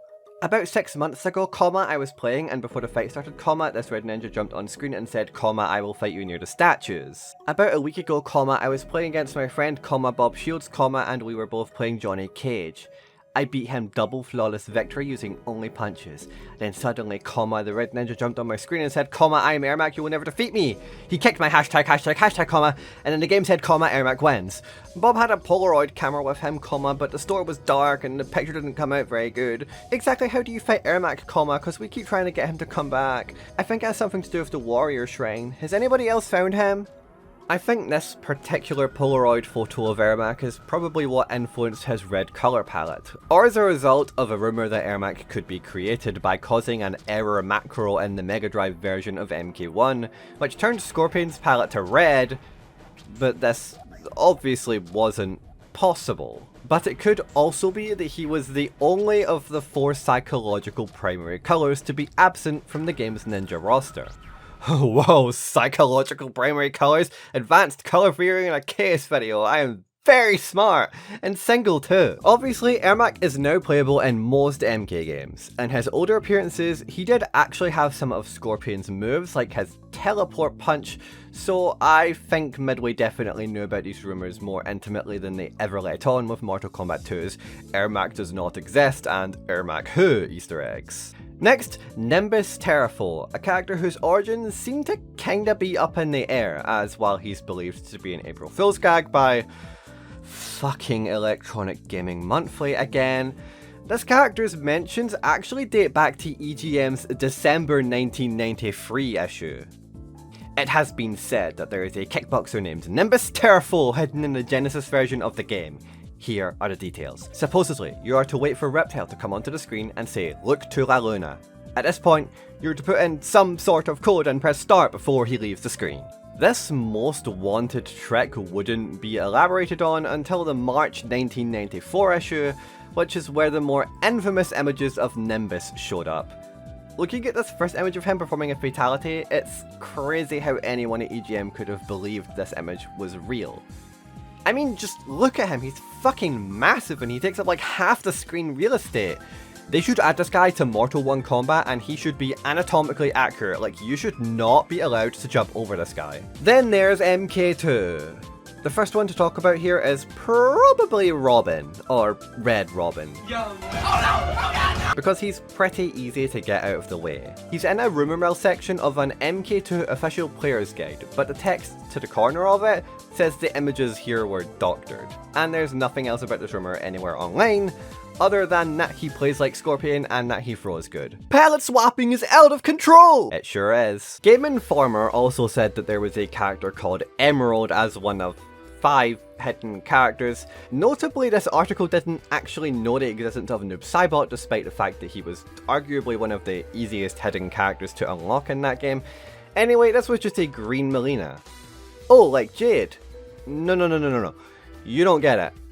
This was a green Melina. She was Melina-ish, just like how Smoke was a raiding colour swap. Oh, yeah, this one comes out the woodwork, sacrificing its credibility.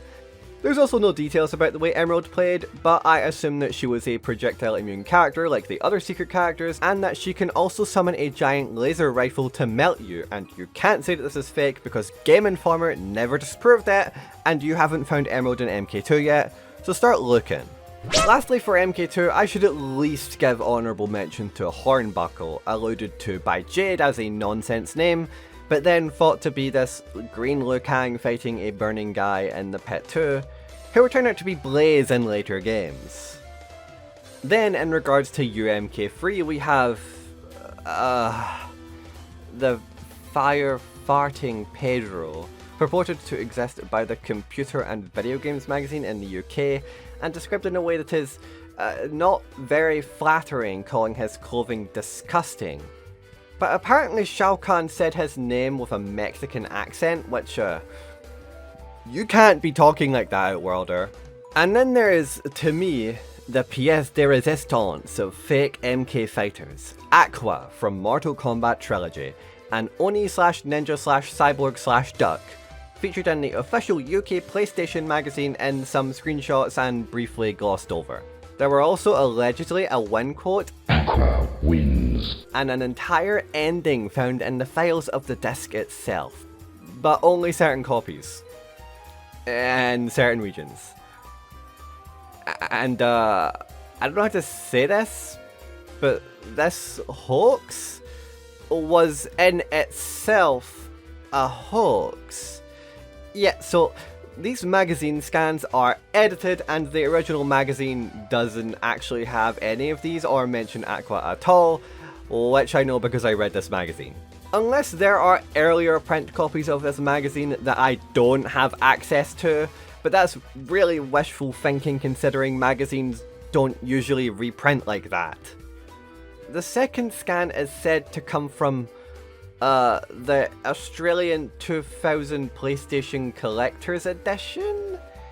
Yeah, that's really vague and I'm not even sure that magazine exists. But I did track down its source to a most trusted and unbiased locale, an Angel Fire site inconspicuously named MKT Aqua, with this beautiful blurb that reads, Mortal Kombat Trilogy Aqua is real! This is to all the noobs who didn't. Oh god, I can't do the voice. This is to all the noobs who didn't believe me about Aqua. I got a new scanner and this pic is from the year 2000 official Australian PlayStation Collector's Edition of the 100 best PlayStation games. The best mag from the best country, Australia! Lol. This is from the article Classic Gaming Moments, and there it is at number 17. I did a big scan so all the noobs can STFU, it is plain as day. In the pic it clearly says, Aquilixborg hydroxybot is stirred from hibernation by a disturbance caused by Shao Kahn's invasion of Earth. He awakens from his self-imposed exile to discover that he is the sole survivor of his ancient water race. LMFAO. So who's lying now, noobs? LOL. That makes perfect sense to me. Let's take a detour before I close off into some of the odds and ends. This Tekken Tag Tournament 2 April Fool's joke isn't going to come up in any vid I make again, and I need to talk about it because why is she fucking crucified? Help! Omega Hayachi! And this actually very interesting KLUB 2002 rumour. A GameCube port for the game that could allegedly connect to KLUB EX2 with a link cable to unlock Reiji Ogami and Moe Habana as playable characters, as well as one other character that this magazine claims as Kyo of the Flame, so presumably a Flames Kyo, but KLUB 95 Kyo is represented already as Kusanagi, so shrugs. The Reiji sprites on display here are pretty cool, and I wish I had a higher quality scan, but that would defeat the purpose of a fake leak now, wouldn't it? So this is probably a Mugen build of some sort, knowing how many KLUB customs there are for that engine. A GameCube console port with exclusive characters from the KLUB EX games is such a cool idea. I'm not a huge fan of console exclusive characters for a number of reasons, but having the Game Boy Advance spin-off characters be exclusive to Nintendo ports of the main series is actually a really interesting concept to latch onto this early on. Especially given that 5 years later Mortal Kombat would actually do this exact same thing by making the N64 exclusive trilogy character Chameleon also an exclusive character to the Nintendo Wii version of Mortal Kombat Armageddon. So yeah, that's all the rumours I wanted to talk about. There are definitely more, especially because the late 90s and early 2000s were such a word of mouth era for the rumour mill in general, and not a lot of interesting rumours actually make it to the point of online notoriety. When I was a little kid about 7 or 8 years old, an upperclassman told me about how he unlocked Lloyd Irving and Deadpool in Super Smash Bros. Melee, and at the time I didn't own Melee or know all of its secrets, so I just had to hold that. For the longest time, I also believed that Mega Man X and Leona Hyderin were in Capcom vs SNK 2, so Capcom needs to start taking notes for the inevitable CVS3, and watch this video. Please God, why was she not in CVS 2? Please add Leona to another CVS game. Nowadays, false rumours in fighting games aren't really all that they used to be. In the late 2000s, you could just stick any realistically textured render of a character onto a Frutiger Aero Cyan Gradient, and pass it off as a legit brawl leak. Now all you gotta do is make a post on Reddit bullet pointing a bunch of choices and posting thinly veiled fanfiction of what you think went through the devs' minds when they made a decision that you completely made up. Any visual leak we do get of fighting games nowadays is an off-screen camera grab of a character select with a random fake character put in there. Or in the case of Tekken 8, this complete AI slop with this like cunty Alisa that also has like 14 billion different text strings. Terrible job, great work everybody. But sometimes you get the real deal, like when Mortal Kombat added another palette swap ninja whose battle conditions were randomized per player. Meaning the rumor mill was actually harder to nail down for casual players because the conditions behind the character were actually mutually exclusive, though the full conditions were data mined within a week, so hey. This decline in the rumor mill is mostly because we live in an era where information is so easy to disprove, and things like Snopes and community notes exist for better or worse, where someone can actually anything they want and get rewarded with meaningless internet points. But I will forever yearn for the day where I can put my French bread styled sprite in a screenshot of a French bread game, send it to a magazine, and have them post it completely unironically, completely ruining my credibility as an honest, factually driven creator. Hi everyone, I'm Kaius with a K. Admittedly, I had another video planned to release at the end of March / start of April period, but there's been a big surge of discussion regarding a specific topic that I would have probably gotten around to later this year anyway, and for once I'd like to strike while the iron is hot instead of talking about it years after the conversation has already become irrelevant. At the time of writing this video, Fatal Fury City of the Wolves is in the final few weeks of its hype cycle and is making the frankly bizarre decision to forgo revealing popular characters like Blueberry, Yamazaki, or Kim Jae-hoon by instead announcing the most awkward, jarring celebrity guest cameos in recent memory. All of which are almost definitely shoehorned in by SNK shareholders who share very little faith in the IP's ability to sell itself, which is a particularly odd call because the series' main character has a legacy of appearing in crossovers of a pretty large pedigree in the first place, such as Super Smash Bros. And Fall Guys. Counting these two games alone, the amount of insane characters Terry Bogard and Mai Shiranui have shared screen space with is palpable. You've got Sora, Godzilla, Sonic, Hatsune Miku, and fucking SpongeBob! This is just counting 2 games, and in these 2 games, Fatal Fury was given roughly the same amount of love and general razzmatazz as all of these previously mentioned IPs. I, like many internet users, carry opinions on this sort of stuff, and I'll just keep it brief by saying that I think these inclusions are pretty silly and that maybe we shouldn't be including people whose Wikipedia has a 3-paragraph legal issues section as characters in fighting games, but I digress. To be honest, I'm pretty shocked that Terry hasn't shown up in Fortnite or something yet, especially considering Fall Guys gives him a direct tie to that brand, but whatever. It will probably be data mined by the time this video goes up. About Fatal Fury's guest characters, Ganachi looks fine, but Ronaldo's animations are kind of hilariously bad. And again, where the cast is fluid and exaggerated in their movements, it's weird to see a character who moves so stiffly, you'd think he went into rigor fucking mortis. For what it's worth, his animations aren't even half as bad as the way his real life counterpart treats women, but that's neither here nor there. SNK, I want to buy your game so bad, it's so fun to play, please stop making me not want to buy your game. And by the time this video's done, they'll probably announce that the final launch character is like fucking Skrillex or IShowSpeed or something. Never mind, it's Hokutomaru, thank fucking god, it's an actual fucking character, it's Hokutomaru, thank fucking god. Anyway, I figured I'd take this topic as an opportunity to dive into fighting game guest characters as a whole, and figure out whether or not there are fighting games with weirder special guests than Cristiano Ronaldo or Salvatore Ganache. Yes there are so many. The earliest instance of a fighting game guest character can be traced back to Fighter's History's inclusion of the unplayable boss character Karnov, who originates from the 1987 game of the same name as its heel protagonist. Karnov was a human who was reincarnated as a servant of the heavens as punishment for being an evil bastard in his mortal life, and now he fights to atone for his sins and earn his freedom. The American version of the game puts a different spin on the plot, instead depicting Karnov as a circus strongman called Jinborov Karnovsky who can shoot fireballs, who's on a quest to regain the lost treasure of Babylon to save the people of the village of Kremina from the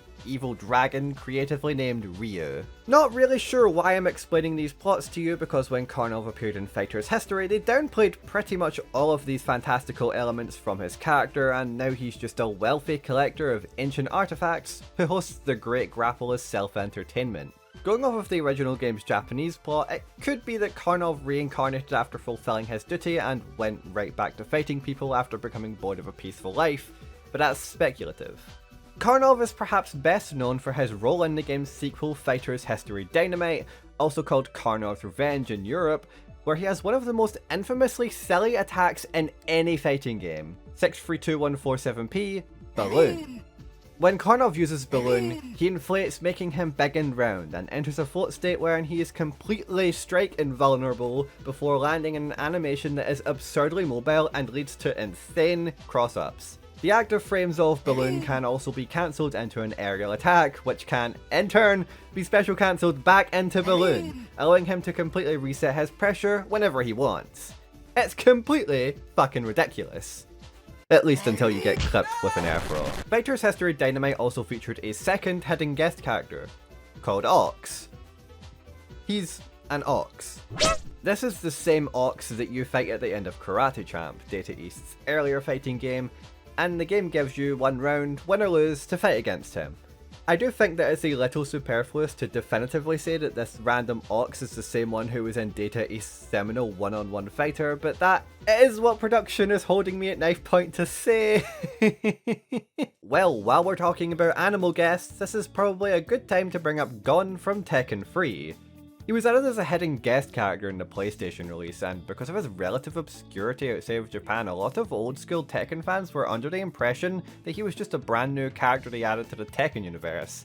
Especially since while he doesn't match up with Tekken's cast stylistically, it's not like boxing dinosaurs were a new or novel thing for the series at the time. Gon is the titular character of a seinen manga published in Kodansha's weekly morning magazine. It was created by Masashi Tanaka and is most notable for being a silent comic, featuring no dialogue or onomatopoeia for its entire 11-year run. It covers Gon's adventures with other animals, who always hate him because he's a little piece of shit who doesn't get along with anybody. The first thing to note about the art in this manga is that it's absolutely gorgeous and very highly detailed. The character facial expressions are really funny too, like you can't go 2 pages without the characters making an insanely pissed off frown or the most "he realised he's not built for this" face of all time. Despite having no dialogue or written text in its stories, they're shockingly easy to follow as the artwork is really concisely made, so the pantomimic storytelling becomes a really big part of its charm as you read through it. And hey, there I am! This commitment to no dialogue is why it's so perplexing to think about that the 2012 anime adaptation, alongside being a more kid-friendly version, decided to give the show full dialogue, with big-timer Motoko Kumai as the voice of Gon. As you'd expect, the use of voice acting for this world and its characters is fucking jarring and doesn't make for a very fun watch if you're looking for a strong adaptation of the original work. He looks like he's about to cry.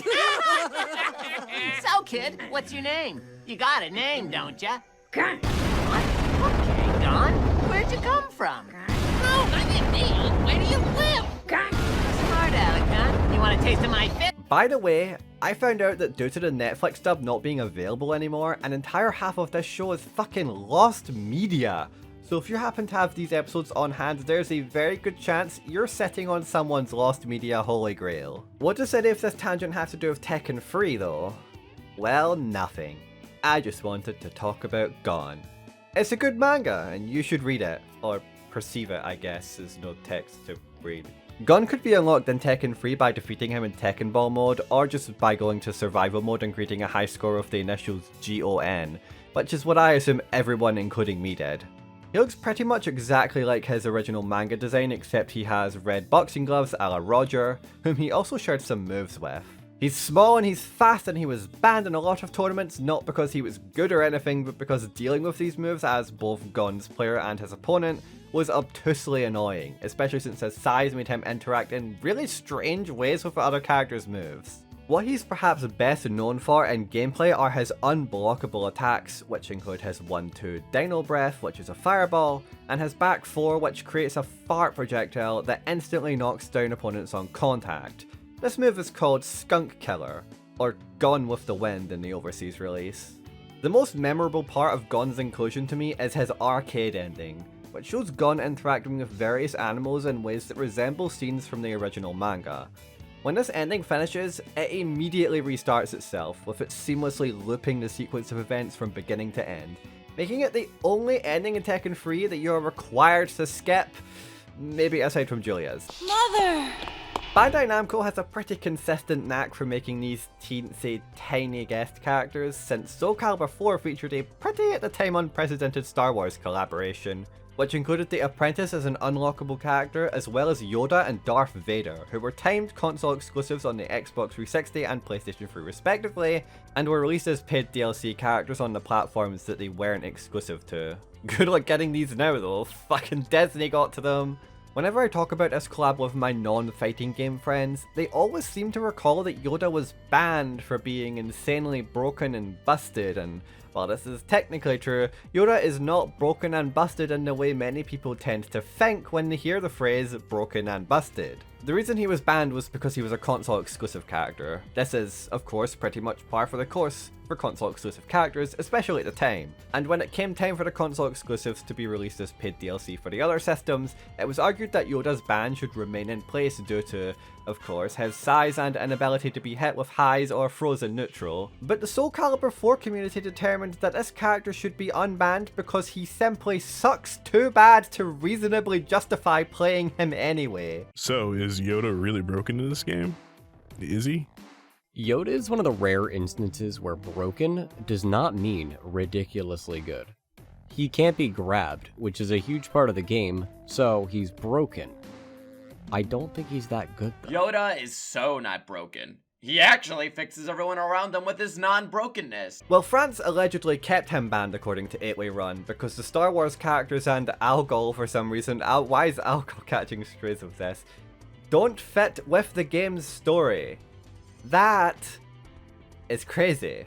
We need more lore-compliant character bans in fighting games, actually. We should ban Heihachi in Tekken 8 because I personally do not like how he was implemented into the game's story. Actually, come to think of it, this was just Kronika's entire motivation in the MK11 story mode. In a previous video I made, I talked a fair bit about fighting Vipers and the many random characters hidden away in its game files. So it would be very remiss of me to go through this video without bringing up the big beefy soda can himself, Pepsi Man.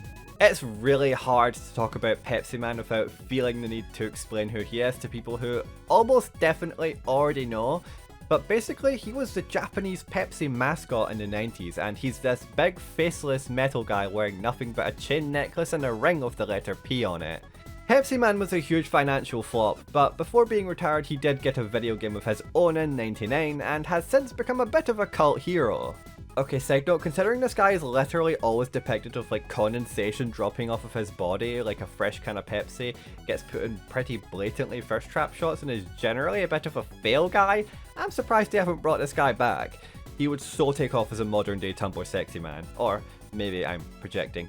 Knowing me, I probably am. At least put him in Fortnite or something. Look, he even has a dance. See? It's free money. Anyway, if you want to play as Pepsi Man in fighting Vipers, you just have to lose a round without dealing any damage. Then Pepsi Man will show up to seemingly save you and quench your thirst, just like in the commercials, before fighting you. If you win, you unlock him for play, and this fight actually replaces the current fight you're doing, and Pepsi Man's defeat advances the arcade mode. So if you have a particular opponent you dislike, you can just hit the "oh shit, I need to fight Pepsi Man right now" option select and put your controller down.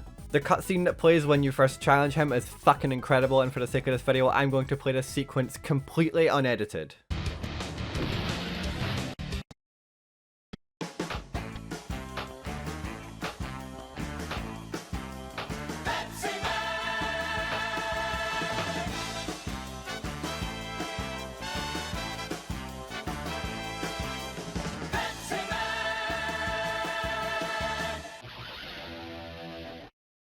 Unfortunately, this is not a repeatable unlock condition, meaning that you must pick wisely on which fight you want to skip.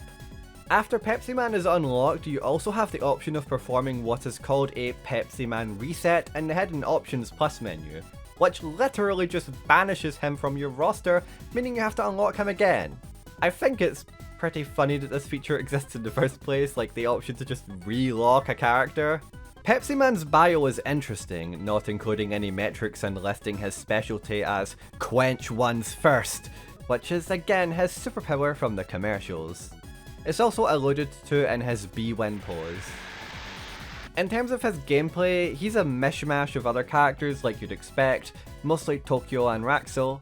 And as if the character wasn't enough of a walking commercial, his credit portraits are literally filled with pics of various cast members drinking clearly displayed cans of Pepsi.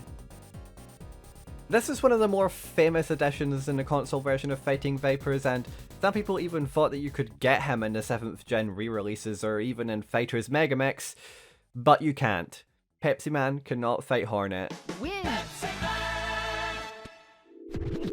Admittedly, these last few topics have been relatively safe, so I should probably start injecting some Kaius flavor, you know, that completely left field obscure bullshit. Did you know that MMA fighter and Nigerian-born Japanese television personality Bobby Ogun was in Shingo Kitsuji Ichizoku Bono Kaiho? I bet you didn't. Silly Billy. Though Shingo Kitsuji Ichizoku Bono Kaiho wasn't released outside Japan, it may better be known as a console-exclusive update to matrimelee, which is... you know what?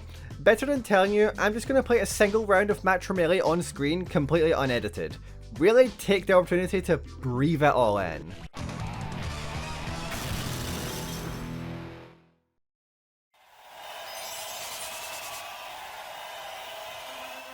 Round one, fight!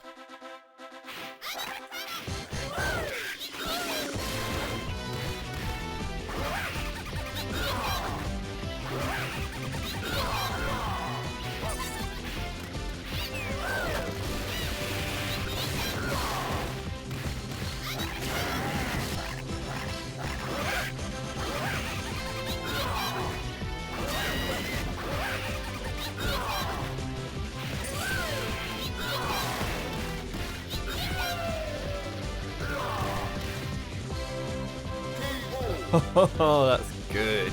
Bobby appears as a boss character in this game, even being voiced by himself. Yeah, this guy was actually a pretty notable television personality in Japan in the 2000s, as he found moderate success as Gaitare or Gaijin Talento, which basically means foreign talent. It's a subject that appears to be a whole thing that I can't really get into, but there's a really great documentary called The Japanese Version that goes into this, which will probably show up in the corner, right there, yeah. Bobby is one such Gaijin Talento famous for his frequent comedic mistakes with the Japanese language, usually feigning confusion or mispronouncing Japanese words with raunchier words, which eventually led to him being a regular on Sanmano Super Karakuri TV. If you want a general vibe check of the tone of this inclusion, think of it like Norimaru except in a roster filled with characters who are kinda already their own Norimarus. Bobby lives up to the idea of a Gaijin Talento, being extremely expressive in his sprite work and animations, with his head often becoming enlarged to show off various exaggerated expressions. This might sound jarring at first to the average person, but as you saw before, the Power Instinct series is very openly zany and doesn't take itself too seriously. However, Bobby's moveset is weirdly barren compared to most of the cast, as he only has 4 moves that seemingly lack any interesting applications outside of standard bread and butter combos. Granted, I might just not have discovered the strengths of the character for myself, especially since Bono Kaiho is a much less played game than matrimelee, due to a mix of its lack of accessibility and generally underwhelming changes to the cast and gameplay. And if you're wondering why a lot of the footage doesn't involve me playing as Bobby, that's because he's not playable in the arcade mode, and for other game modes he has to be unlocked for Bono Kaiho's stupid fucking card system, which requires you to wait for a bunch of extremely menial unlockables to be used in versus mode, like the ability to cancel specials into specials, unlocked per character by the way, random color alterations like Zombie or Extreme, and of course the additional boss characters Sissy and Bobby. Honestly, as novel as it is to have a variety show personality in a fighting game, the changes Bono Kaiho makes from matrimelee make playing the former not really worth it in my opinion. Matrimelee has better guest characters anyway, featuring 4 fighters from Noise Factory's other superior fighting game, Rage of the Dragons. Truthfully, I've been watching a lot of American Dad lately, and when I was thinking about completely left field guest characters, I couldn't help but think about the official American Dad vs Family Guy Flash game. Yeah, there was a Seth MacFarlane themed fighting game released as a Flash game in 2006 to promote the release of American Dad's Season 1 DVD release and Family Guy's Season 3 DVD release. It's clearly a riff on the fighting game crossover with 8 playable characters, MK-styled inputs, and that good old-fashioned flash game button mashiness. Toward the end of 2006, they released a Turbo Edition sequel/update that capped out the roster at 13 characters, adding the 4 remaining family members, Steve, Francine, Meg, and Brian, as well as bizarrely Ryu from Street Fighter with his Street Fighter 2 sprites. This is an officially endorsed appearance by Capcom USA, so I'm literally allowed to include it here.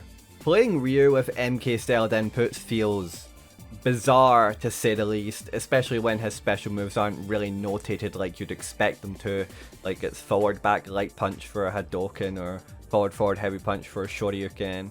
Like I said earlier, he uses Street Fighter 2 sprites, though they are miscoloured and have a black outline to them like the rest of the cast.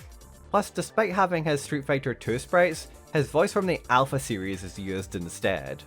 Ryu's inclusion is complete with his Hadouken, Shoryuken, Tatsumaki Senpukyak, and of course, poorly spelled stereotypical Romaji wing quotes. Oof!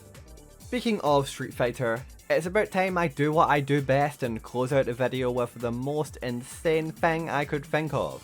The creme de la creme of weird fighting game guest characters. Look, if you think you already know who I'm going to talk about, I just want you to store that in the back of your mind, put up your suspension of disbelief, and come along for the ride. A long time ago, there was a venture from Capcom called Daletto, and way back in 2008, they created this novel little fighting game that didn't use conventional control schemes like controllers, pads, sticks, or even a keyboard. This game used your mouse, and it was aptly named Street Fighter Online Mouse Generation. I remember when I found out about this game, I really wanted to play it. Like, I wanted to play it so bad. But there were so many other fine games that were also called Street Fighter Online, and at the time I didn't really understand that it was a Japan exclusive thing, that I wasn't linguistically savvy enough to really discover on my own, let alone make an entire account on a Japanese site to access. SFO or SFO is a really interesting little game, technically being a lot of firsts for the series. For example, this was actually the first appearance of Akira Kazama in a Street Fighter title, where she's joined by fellow rival schools graduate Batsu. SFO's original character Shen was also the first South Korean fighter and the first Taekwondo practitioner in the series, appearing 2 whole years before Juri's introduction in Super Street Fighter 4.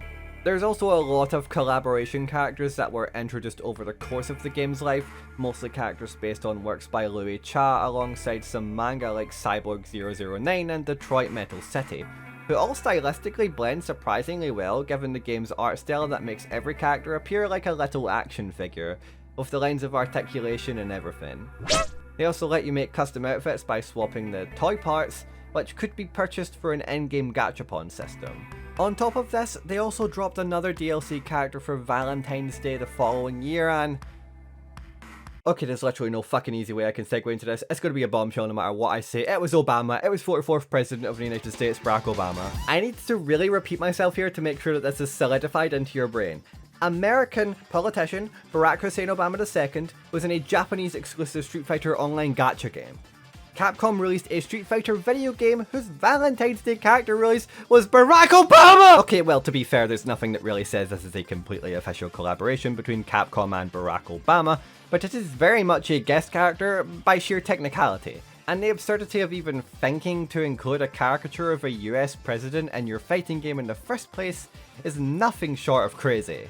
Obama played a lot like Ryu according to the people who documented this fucking sentence. Holy fucking shit, what did I just say? Obama played a lot like Ryu according to the people who documented this game, and that's actually all I have to go off of because no matter how hard I try to find it, there's literally no footage or gameplay of Obama online that I can find. Barack Obama in Street Fighter is lost media. The entire game is lost media because it has gone the way of many old Flash games that required a login and is fucking no longer accessible. The short-sighted nature of forced sign-ins has created so many lost video games that it's insane, and what's most frustrating about this is that I don't have any SFO background footage for this segment, because if I can't put a Barack Obama corner lip on the screen, there's genuinely nothing that can be a worthy replacement! Holy fucking shit, how do I transition out of this segment? Beatboxing puppy. Huh? So I hope that you guys have learned about a few extra crazy guest characters.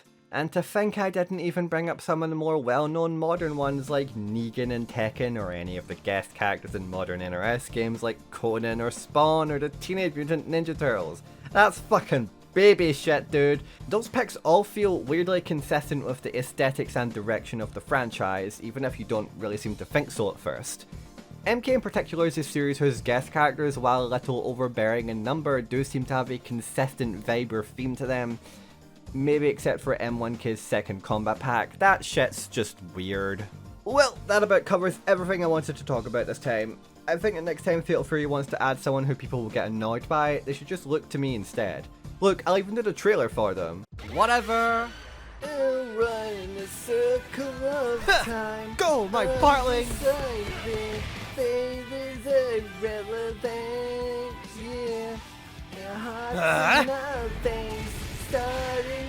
Karama Explosion XL! Reaction they can't contain. Hi everyone, I'm Kaius of a K.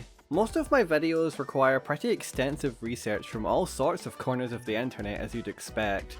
Sometimes I do this research for the game itself, or through old pages via the Wayback Machine on the Internet Archive, or even through news articles about the games I'm discussing.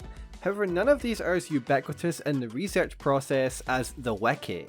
Just as a quick warning, there's no real structure to this video. I've kind of tried to make it have a sense of structure, but it's all over the place and very self-indulgent.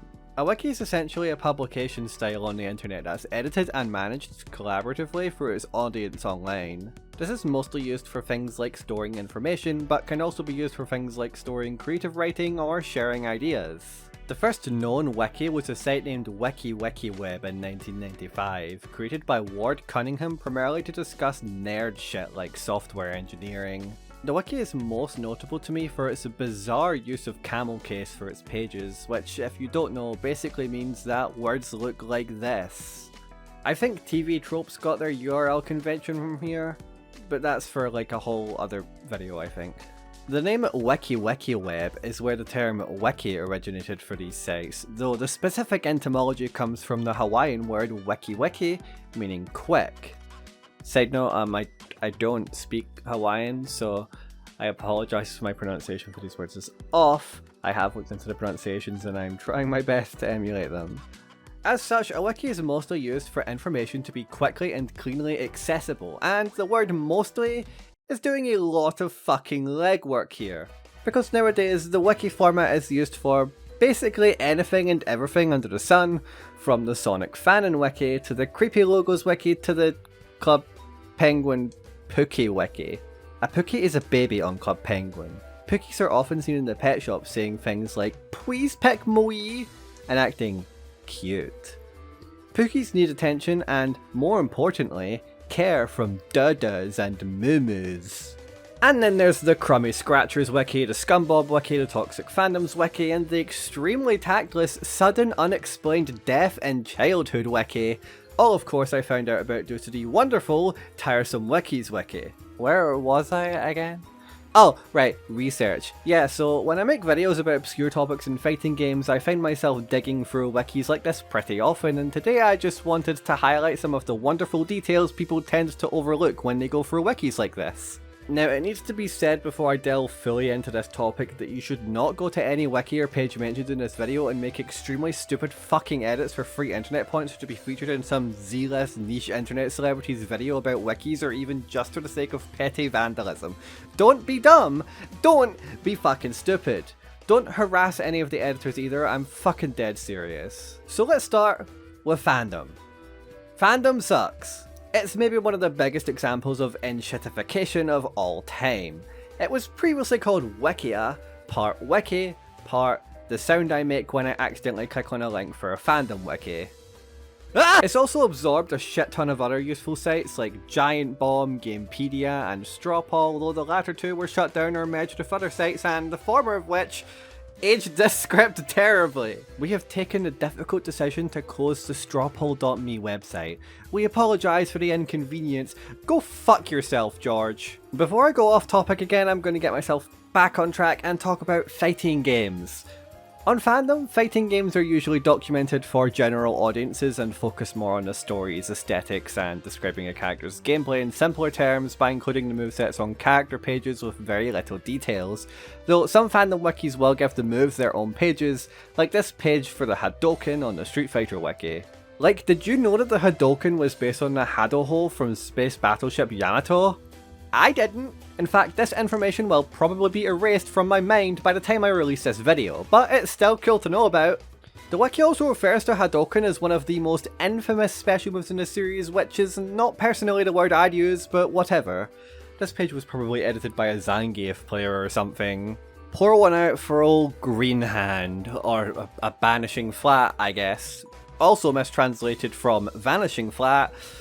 Banishing Flat sounds better, I think. But of all the fandom wikis, my favourite one for fighting games has to be the SNK wiki, partially due to its absurd conciseness. Like, it may just be the wiki equivalent of oversharing, and I don't mean that in a bad way. I happen to think it's pretty awesome, actually. They have pages for non-SNK games, specifically those released on Neo Geo arcade boards or even those that SNK characters have appeared in.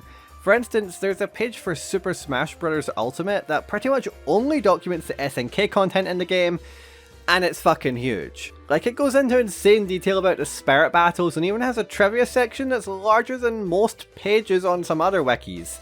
And the information is nothing to scoff at either. I never realised that the good boys and girls comment was only partially a localization, since Sakurai's original comment specifically name drops the Cero ratings board. But besides that, the good kids joke was actually kept relatively intact.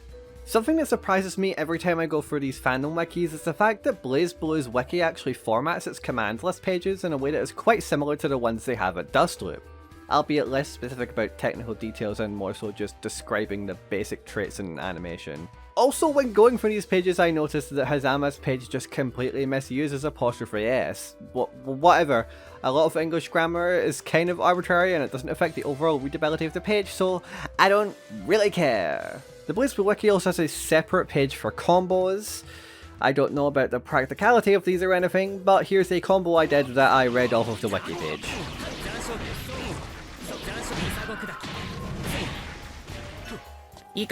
Also, shouts to the MK Wiki for having to put up with NRS's constant attempts to reinvent their characters over and over.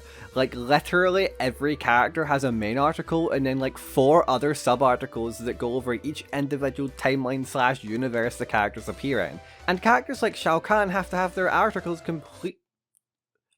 Did I turn Irish for a second there? And characters like Shao Kahn have to have their articles retroactively renamed to suit the new timeline's in-universe retcons. Look, Liu Kang, it's already one thing to force Shao to wear pants in your timeline, but forcing the MK Fandom Wiki editors to rename their article? What kind of sick, disgusting freak are you?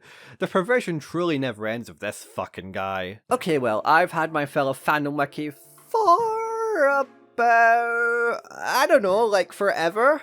Fuck fandom, everybody stop using fandom, there are lots of independently hosted wikis for the subjects you like that are way better and not filled with ads or stupid media conglomerates trying to ring you for every buck you have.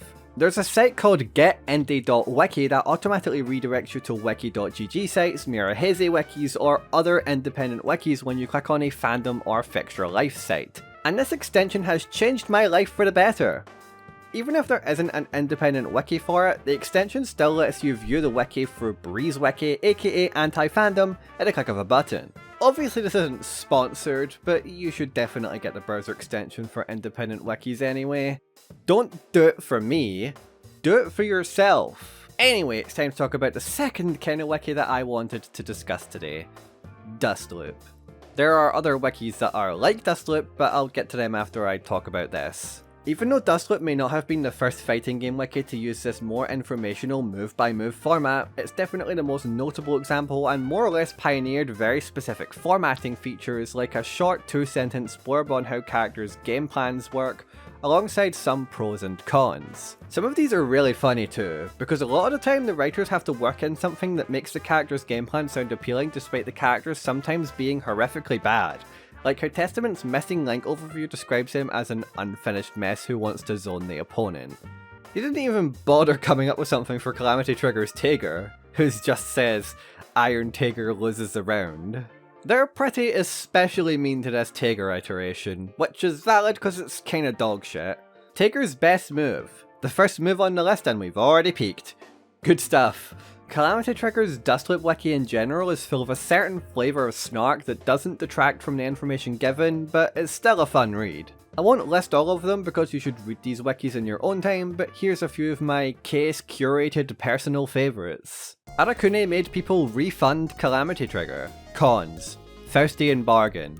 You're a terrible person. Bang Shishigami tries his best. And of course, Rachel's cons section just says no. Looking for the older edits, there were a lot of people trying to be quirky with their information but just making pretty tasteless jokes instead, which brings me to a specific tangent I wanted to get into while I'm talking about Dustloop being humorous. Way back in 2021, Dustloop put their foot down regarding a specific subject, being funny. So back before they did this, people realised that Dustloop had a sense of humour, and decided to chip in with their own stuff. This often resulted in the complete omission of actual info in favour of jokes. You can't see it right now because I'm a cartoon and I don't feel like visualising this, but I'm doing massive air quotes with my hands. They weren't very funny, unless you're partial to such daring jokes like Cha-Cha Real Smooth and yeah, this one. I can't really say that this is my sense of humour, and it would be really crass of me to dunk on a random stranger's sense of humour, which is why that's exactly what I'd like to do. In response to Dustloop's draconian killing of humour, a lot of upset quote-unquote users were proclaiming that they would never use Dustloop ever again, and that the shitposts were all they came for. Okay. Goodbye! Like, I'm so serious, even though I'm using this video to highlight some funny stuff I see on these wikis, that's not what they're exclusively for. That's not even what they're primarily, secondarily, or even tertiarily for. If you view a wiki like Dustloop as a place exclusively catered for you to giggle and point at a shitpost and then screenshot it and post it on social media, you should really take some time to reevaluate why you browse a wiki in the first place. The editors of Dustloop aren't really going to mess you if this is why you leave. The admins especially won't. I couldn't care either way. That's why it's important to make sure that humour on a wiki is also informative and doesn't detract from the core topic. Venom gets it, he's going right to demonstrate the damage value of his own move. The new wiki layout makes this one a little less effective, but it's still cute. While I'm on this topic, I guess I'll do a lightning round of my few favourite Dustloop quips. Jaggy sucks. Like a lot. Like, you probably shouldn't pick him. But damn, he is so cool! Pros. Using Jaggy is like the opposite of using Toki. Everyone will like you and think you are cool. Aside from being quite slow with a 27 frame startup, Kenshiro screaming Ganzan Ryozan Ha at the top of his lungs doesn't help make this move any less telegraphed either. Kenshiro screams at you to block high. Takenaka Hanbei hits you once and then you die unless you hit him first and then he dies. A powerful explosive 4 stomp plus palm strike. Don't even read this, just look at the hitbox and frame data. Jesus Christ. Brittle Impact is Labras's unblockable super, dealing ridiculously high damage and allegedly being usable in setups. With that out of the way, do not think of using this super ever. What you look like using Brittle Impact. Fucking hell. Sho has no persona, and therefore does not have an instant kill. Unfortunate. Mori Motonari, the infamous avatar of the sun, ensures his opponent dies. In a nutshell, he has unblockable loops possible from every hit that he can very easily set up without resources and are completely inescapable in the corner. From this alone, the opponent dies. He also has the fastest reinforcement level gain rate, where he's able to reach level 100 reinforcements before most characters can get level 51. If the opponent gets hit by one of these, and there can be a lot of them on the screen at once, they will die. Motonari is the only character in the game who is able to do a truly inescapable uncombo loop, in which the opponent dies. Motonari has plenty of other unique and technical combos possible with his ring specials, such as his track and field infinite, which of course can combo into his Bathara KO, but he never really has to do any of them because his loops are significantly easier and much better. The opponent dies. Mori Motonari ensures the opponent dies. If the opponent is in the corner, neither Wake Up Backdash or Invincible Reversal can save them, ensuring the opponent dies. Now, after reading Motonari's page, some of you may be wondering why he isn't banned in Japanese arcades, as usually characters with looping, inescapable, unblockable setups are banned in tournaments. This is because that surprisingly not many people play as him in Japanese arcades. This is because most players cannot handle the pressure of playing as Motonari because losing as him would be very embarrassing. Because of that, not many people play as him and he's allowed in Japanese arcades. What genius at Arc System Works thought that giving the setup zone or a frame 1 invul almost impossible to punish teleport vessel was a good idea! The Mr. Heart Dustloop page has some of my personal favourites, his 2D being a pretty notable one, not only using the wiki's formatting features to make the gag work visually, but the gag itself is literally just telling you that Hearts 2D is dog shit, which it is. The image's caption also has some info on the move if you really desperately need to know what Hearts 2D does, I guess.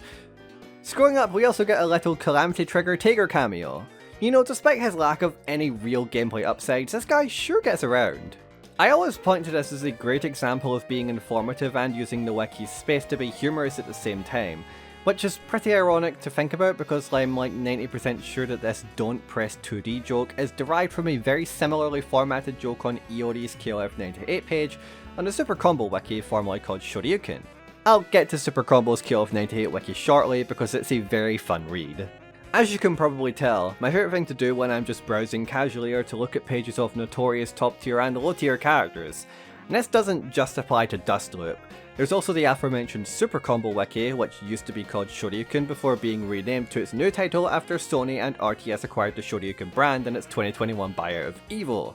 Super Combo also has wikis available for a metric shit ton of games of varying esportsness and povertyness, neither of which are words, but both of which should be. Then there's Mizuumi, which covers more niche games, Dream Cancel for SNK games, Super Fighting Wiki or NewChallenger.net for Super Nintendo and Game Boy fighting games, Wavu for Tekken, Free Step Dodge for DOA, Smash Wiki for Smash Bros, and VirtuFighter.com for Virtua Fighter. If there's a fighting game that you like that isn't hosted on Dustloop or Super Combo, there's a pretty good chance that one of these guys has them. Or at least has an archive of an old wiki that does have them. Where was I? Oh, yeah, pages of high tier and low tier characters. I brought it up earlier when talking about Dustloop, but usually these wikis still need to be concise and informative whenever possible, but have to get creative with it. For example, Iori is one of the best characters in KLF98. There's no need to tell you what he can do, because he can do everything, but I'll do it anyway.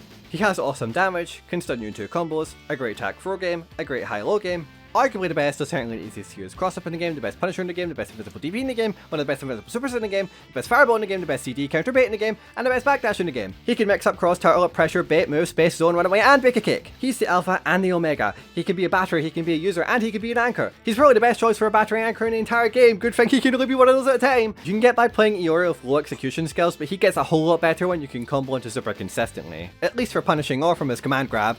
He's a fine choice for a beginner. And then on the other end, we have Chen. Chen is a cheap-ass motherfucker, the cheapest character in KLF98. He's a low-tier character, so they say, but don't let it fool you.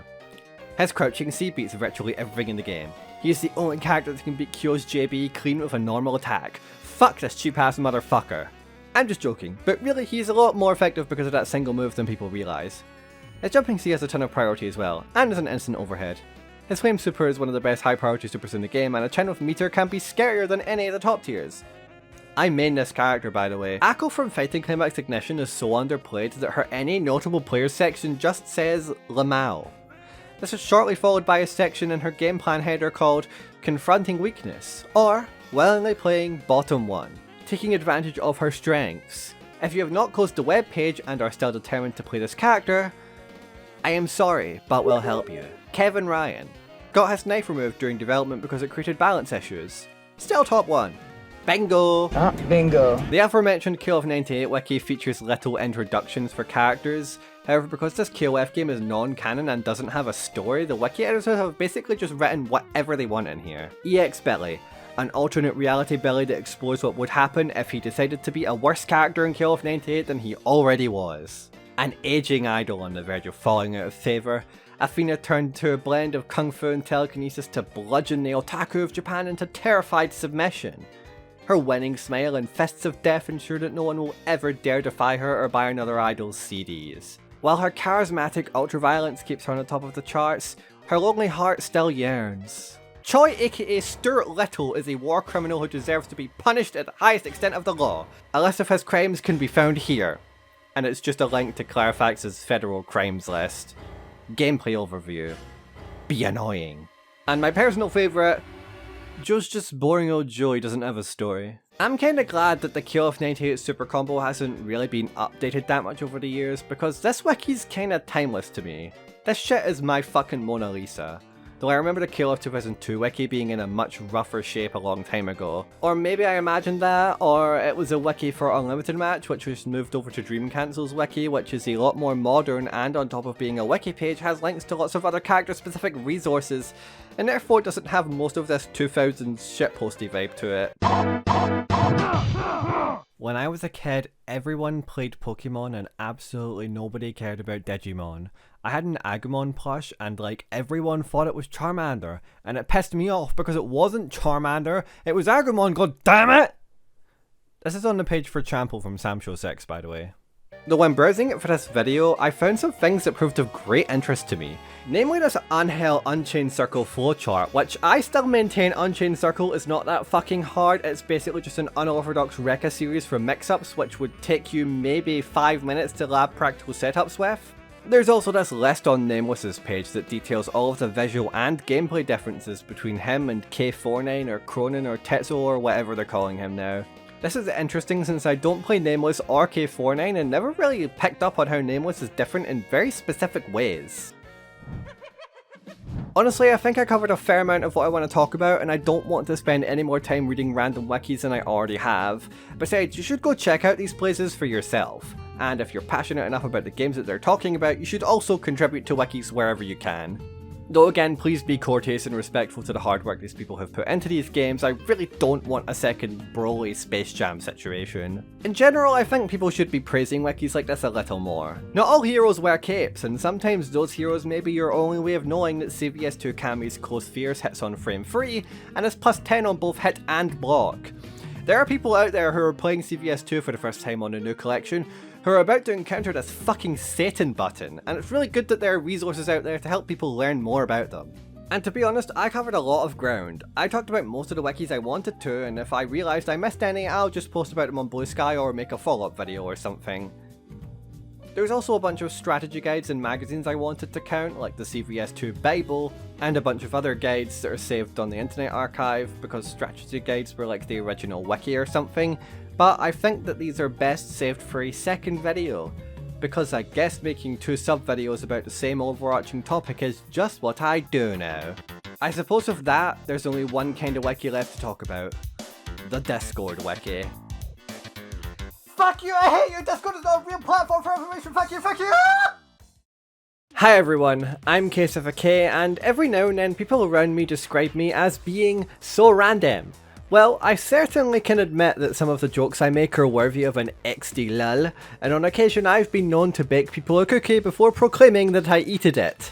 However, no matter how many purple dinosaurs I feed my kawaii mustache cheeseburgers to, how many epic potatoes I squash, or how many grr quotes I recite, unfortunately I will only ever be the second most random thing I know, because this button exists. Yeah, this is a video about the random button, and look at that video length!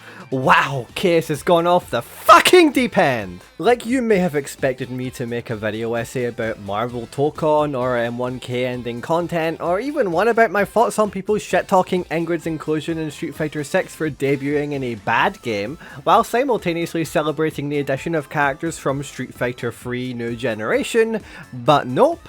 That's just how random I am. I am literally opting for the randomest option available to me instead. As of late, I haven't been able to stop thinking about this question mark motherfucker and what their deal is. Where did they come from? What's their real identity? What do they taste like? Actually, here's an important question. What was the first fighting game to feature random select? Well, it's hard to say for sure. Because for all I know, some random obscure PC fighting game from the late 80s that secretly innovated the entire genre could have it, but I'm pretty sure the answer is Mortal Kombat 2. If you're hovered over your player number's default slot, Liu Kang for player 1 and Reptile for player 2, hold up and press start. Your cursor will move on its own for about 4 to 6 steps. It even says random select above your character, so it's possible that the term was straight up coined by MK2. The paths are predetermined per character, so if you have good pattern recognition or the versus battles community just happens to think that you can see faster than other people, then you can determine who your character is before you even land on them. Obviously this means the random select isn't technically random, but you're going to learn very fast that random select in general is very not random select. It's also worth noting that most of these games, MK games included, usually base random select off of the frame you hit the button on. I know this because I tested it extensively, like a freak. I also found out by testing it on ROM hacks that the paths are obviously pre-programmed into the game.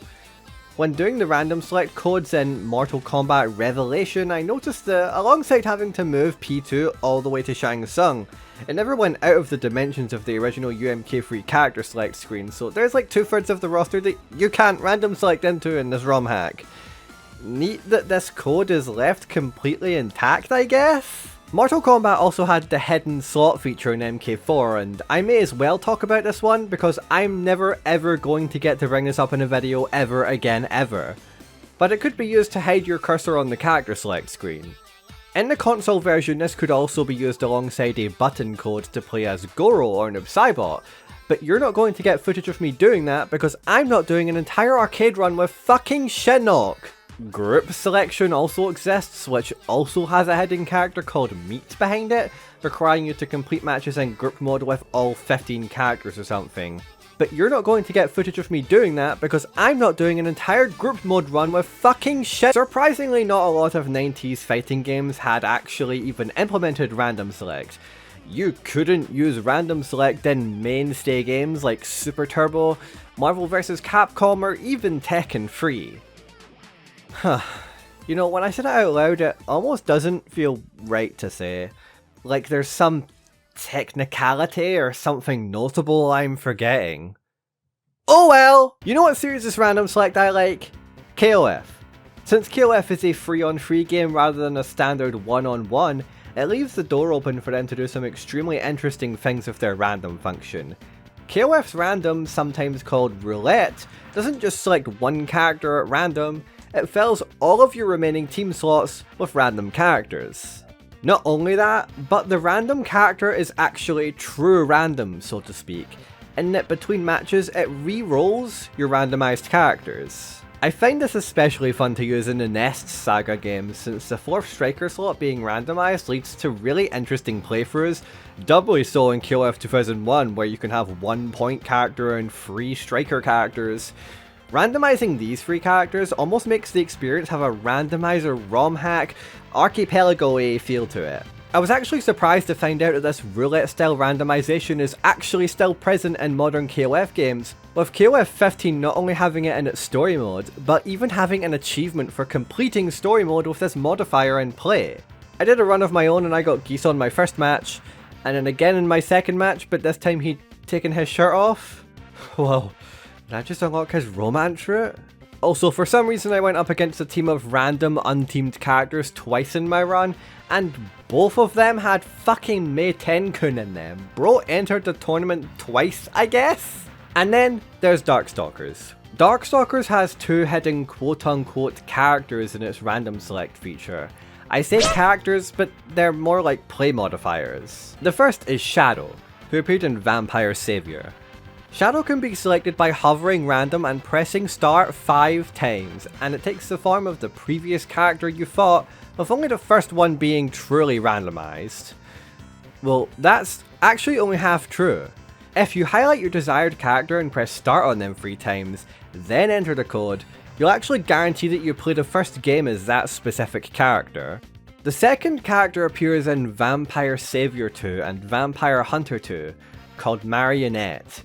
And yeah, there was a pair of Vampire Savior sequels, and they're bad.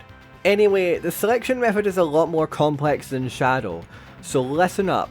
I'll do my best to describe it simply for your plebeian brain. Okay, so when you go to the character select screen, press start on random select 5 times, and then, okay, bear with me here, you press it another 2 times. Wow. Rather than take the place of the previous character you fought, Marionette takes the current one. Both characters don't have unique win quotes or character interactions, but their victory screens are related to their gimmick, with Shadow taking the form of the character you just fought and Marionette showing a silhouette of the upcoming character. Marionette pretty much just changes the intro per fight, but Shadow has a unique outro at the end of each match as well, where it moves from one character to the other. It's creepy. A lot about these two characters is weirdly off-putting in its presentation, which I suppose makes sense because it's a horror-inspired fighting game series. Moreover, when you complete the game with either of these modifiers in play, the credits are replaced with this ominous music and have sepia-toned portraits of the main cast pinging in one after the other. What the hell does this shit even mean? Fuck if I know. Go write a creepypasta about it. Darkstalkers isn't the only franchise to have this kind of feature hidden in it, as Asura Buster has the hidden character Nanami who does the exact same thing as Marionette, copying her opponent at the start of each match. She even copies the otherwise completely unplayable mid-boss Vabel, who has one of the most insane jump-in buttons I think I've ever seen. To play as Nanami, you need to press start on Sitara, then Leon, then Alice, then Chen Mao, then Dinsuke, and finally Rokurota. After which, the lower random select slot becomes Nanami's slot. I hadn't played Asura Buster before I worked on this video, so I had to learn these guys' names and faces real fast so that I could get this to work. It's an okay game. The Last Blade 2 also has one of these. In the standard game, Akari's 63214C has her use a paper talisman to transform her into her opponent. This clone copies the opponent's character and power type, but reverts on hit and can't use any meter mechanics. But what if we were to take this one move and base an entire character off of it? Well, then you have Hagure Hitogata, the hidden pseudo-random select character. By the way, the code to play this character is fucking horrendously annoying, because you can follow all the steps near perfectly and still mess up because the timing seems to be super strict. Highlight Akari and then press C 8 times, then press B 9 times, then wait exactly 1 second, then press C another time, and you'll hear a soundbite, then press A or D. Hitogata is an interesting take on this kind of character, because while you copy the character you're facing as well as their power type, you actually keep the standard character stats of Akari, and if you copy a character in EX mode while you're running power or speed, you'll maintain the stats tied to the mode you picked. Meaning you won't suffer the huge defense penalty that comes with EX mode, while still being able to deal chip damage and fandango to your heart's content. However, if you pick Hagure and go up against Akari, it will ignore the opponent's choice and just have you play Akari with the power type you selected. A character who mimics the movesets of other characters. What does that remind me of? Oh, Street Fighter V! Speaking of random select gimmick characters in Capcom fighting games, a sentence that made more sense before I had written the Asura Buster and Last Blade parts in this video. I'm going to keep this outtake in the video actually. Let's talk about this one. Look, I know it's difficult, but I really need you guys to sit and listen to me about Street Fighter V for a second. Street Fighter V's 5th and final season introduced 5 characters and a special bonus character, 11. I was really disappointed when I found out that 11 wasn't a character with the ability to point and scream at foes until they exploded into viscera, and actually turned out to be a second random select slot that morphed into a random character at the loading screen. Stranger things have happened, I suppose. So yeah, 11 is a paid random select button, but there's actually a few things separating this ugly blue fuck from that gorgeous button in the middle there. For one, 11 can be used online. Due to the way SF5's online works, you can't actually set your main character to random in this game. However, since 11 is technically a character, you can pick them. More interestingly, 11 straight up functions differently from the random button. See, when you pick a character, even if it's random, before the match starts, you're required to pick 2 other modifiers for your character, their V-trigger and V-skill. This is not the case with 11. Since the loading screen hasn't actually picked 11's form yet, their V-skill and V-trigger are actually also randomized. This is Street Fighter V's only true random select button, and it forces the random character to be a cyan blob monster who proudly displays to the world that you spent $30 to play random select. Not me though, I bought this shit during the summer sale. I could have bought Outer Wilds with that money, man. Luckily, Capcom didn't make the same mistake twice as in Street Fighter 6. Random is available online by default. And queuing this character actually has its own visuals in the life bar and, much like 11, a completely separate rank from the regular characters. Because of that, I actually went ahead and did my placement matches on Random and did a little climbing. And the recording of that is edited down into this month's bonus feature. Fair warning, it went terribly. You should go subscribe to the Patreon. Do it now! Come to think of it, there's actually one really particular Random character who is considered their own character that I feel like I really should have mentioned by now. Grand Blue Fantasy Versus appended its Random select in a patch with an additional quote-unquote playable character in Lunalu, and this change reappears in Rising. The interesting thing about Lunalu in Rising is how she functions as a customizable random select function. Not only can you change whether or not your random select rotates between matches, but you could also toggle on or off individual characters from the selection entirely. So if you want to just play as Vasaraga or Zeta with a pint-sized Fujo in the background, you can do that. I know I bring up Vasaraga and Zeta a lot whenever I talk about Grand Blue in my videos, and I need you guys to know that there's a very, very good excuse for it. Anyway, Lunalu stands in a really special place in this video because she might be one of the only instances of random select getting nerfed in a game. As of a patch in 2024, you can't actually use the character's customization in ranked or casual queue anymore. It's just full random every single rematch.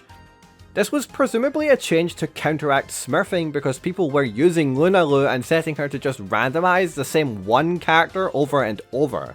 And since Lunalu is considered a separate character, you got hit with 2 skill ratings for one character. It was admittedly a little short-sighted on Arxis' part, but what can you do?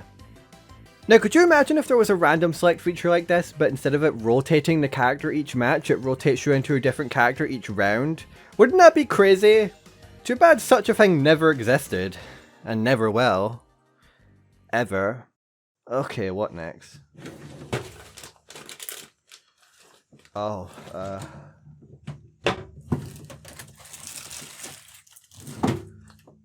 Guys, it's come to my attention that I've run out of topics to justify dodging this with and can no longer continue this bit. We need to talk about Mokujin. The Mimic character is random select taken to its logical extreme. Coined by Tekken 3's hidden character Mokujin, the Mimic character doesn't have their own moveset, instead randomly rotating between other playable characters' movesets in each round. Mokujin debuted in Tekken 3 as a pretty blatant homage to Shaolin Wooden Men, one of many 70s martial arts flicks starring Jackie Chan. It's an ancient practice dummy that only awakens if there's some big, immense force of evil. Which, to be fair, happens pretty often in the Tekken universe, but you're not here for the Tekken lore dump. Mokujin uses the fighting style Mokujin Ken, which basically means it has no fighting style of its own, opting instead for mimicry. As I said earlier, Mokujin picks a random fighting style in the roster to mimic, and this changes every single round. Not just between matches, the fighting style changes almost on the fly. Tekken Tag Tournament was especially bad for this because instead of rotating fighting styles each round, Mokujin changes its style every single time it's tagged in. Which basically means it's like totally impossible to do any real tag combos. Made even worse so by the fact that most of the combos you would know for a character like Michelle or Armor King wouldn't actually work because Mokujin's combos are limited to their own proportions, with only a few exceptions made for characters who fight with props like Yoshimitsu. And see, the issue with talking about Mimic characters like Mokujin is just that. Mimic characters are kind of in a spectrum, and in my opinion it's stretched to the point where sometimes it's not really random select anymore. It's like a Venn diagram. Random selects one circle, Mimic characters are the other, and there's just a small little morsel of characters who fit into both.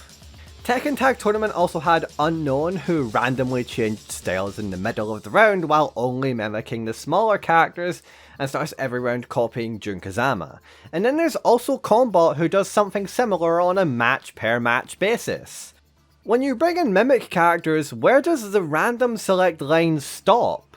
People would say Shang Tsung, Honoka, Kirby, and the entire cast of Boys 3D are probably considered Mimic characters by some people, but they're not random in the slightest.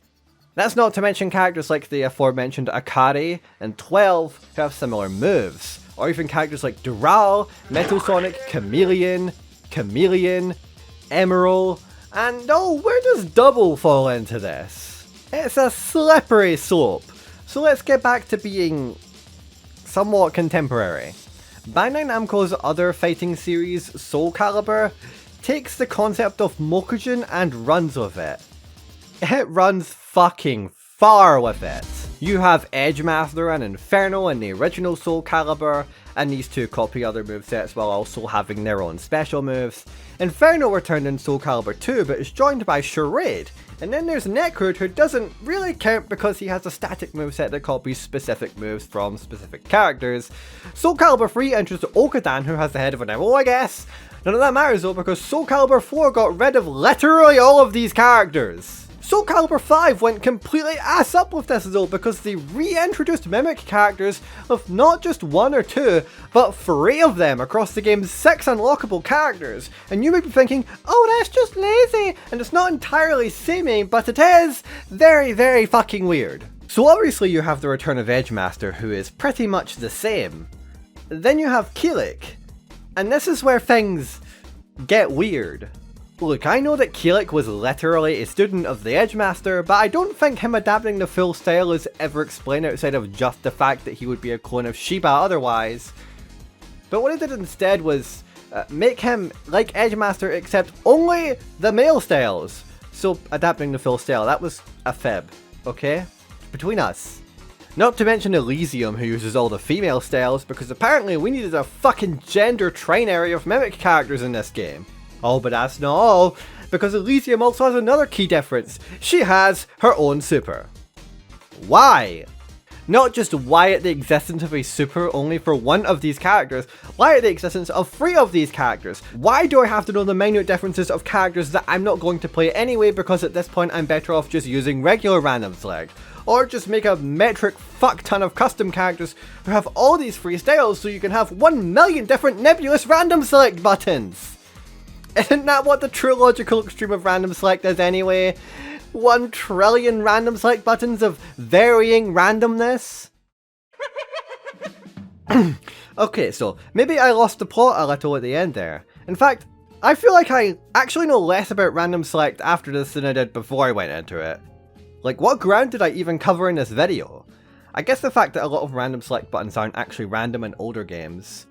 I read some forums about how Super Turbo HD Remix's random select cycles between characters rather than shuffling between them, but I couldn't actually verify that because I don't own HD Remix myself, and well, if you don't own that game now, you're never getting it. Capcom, please fucking archive that game.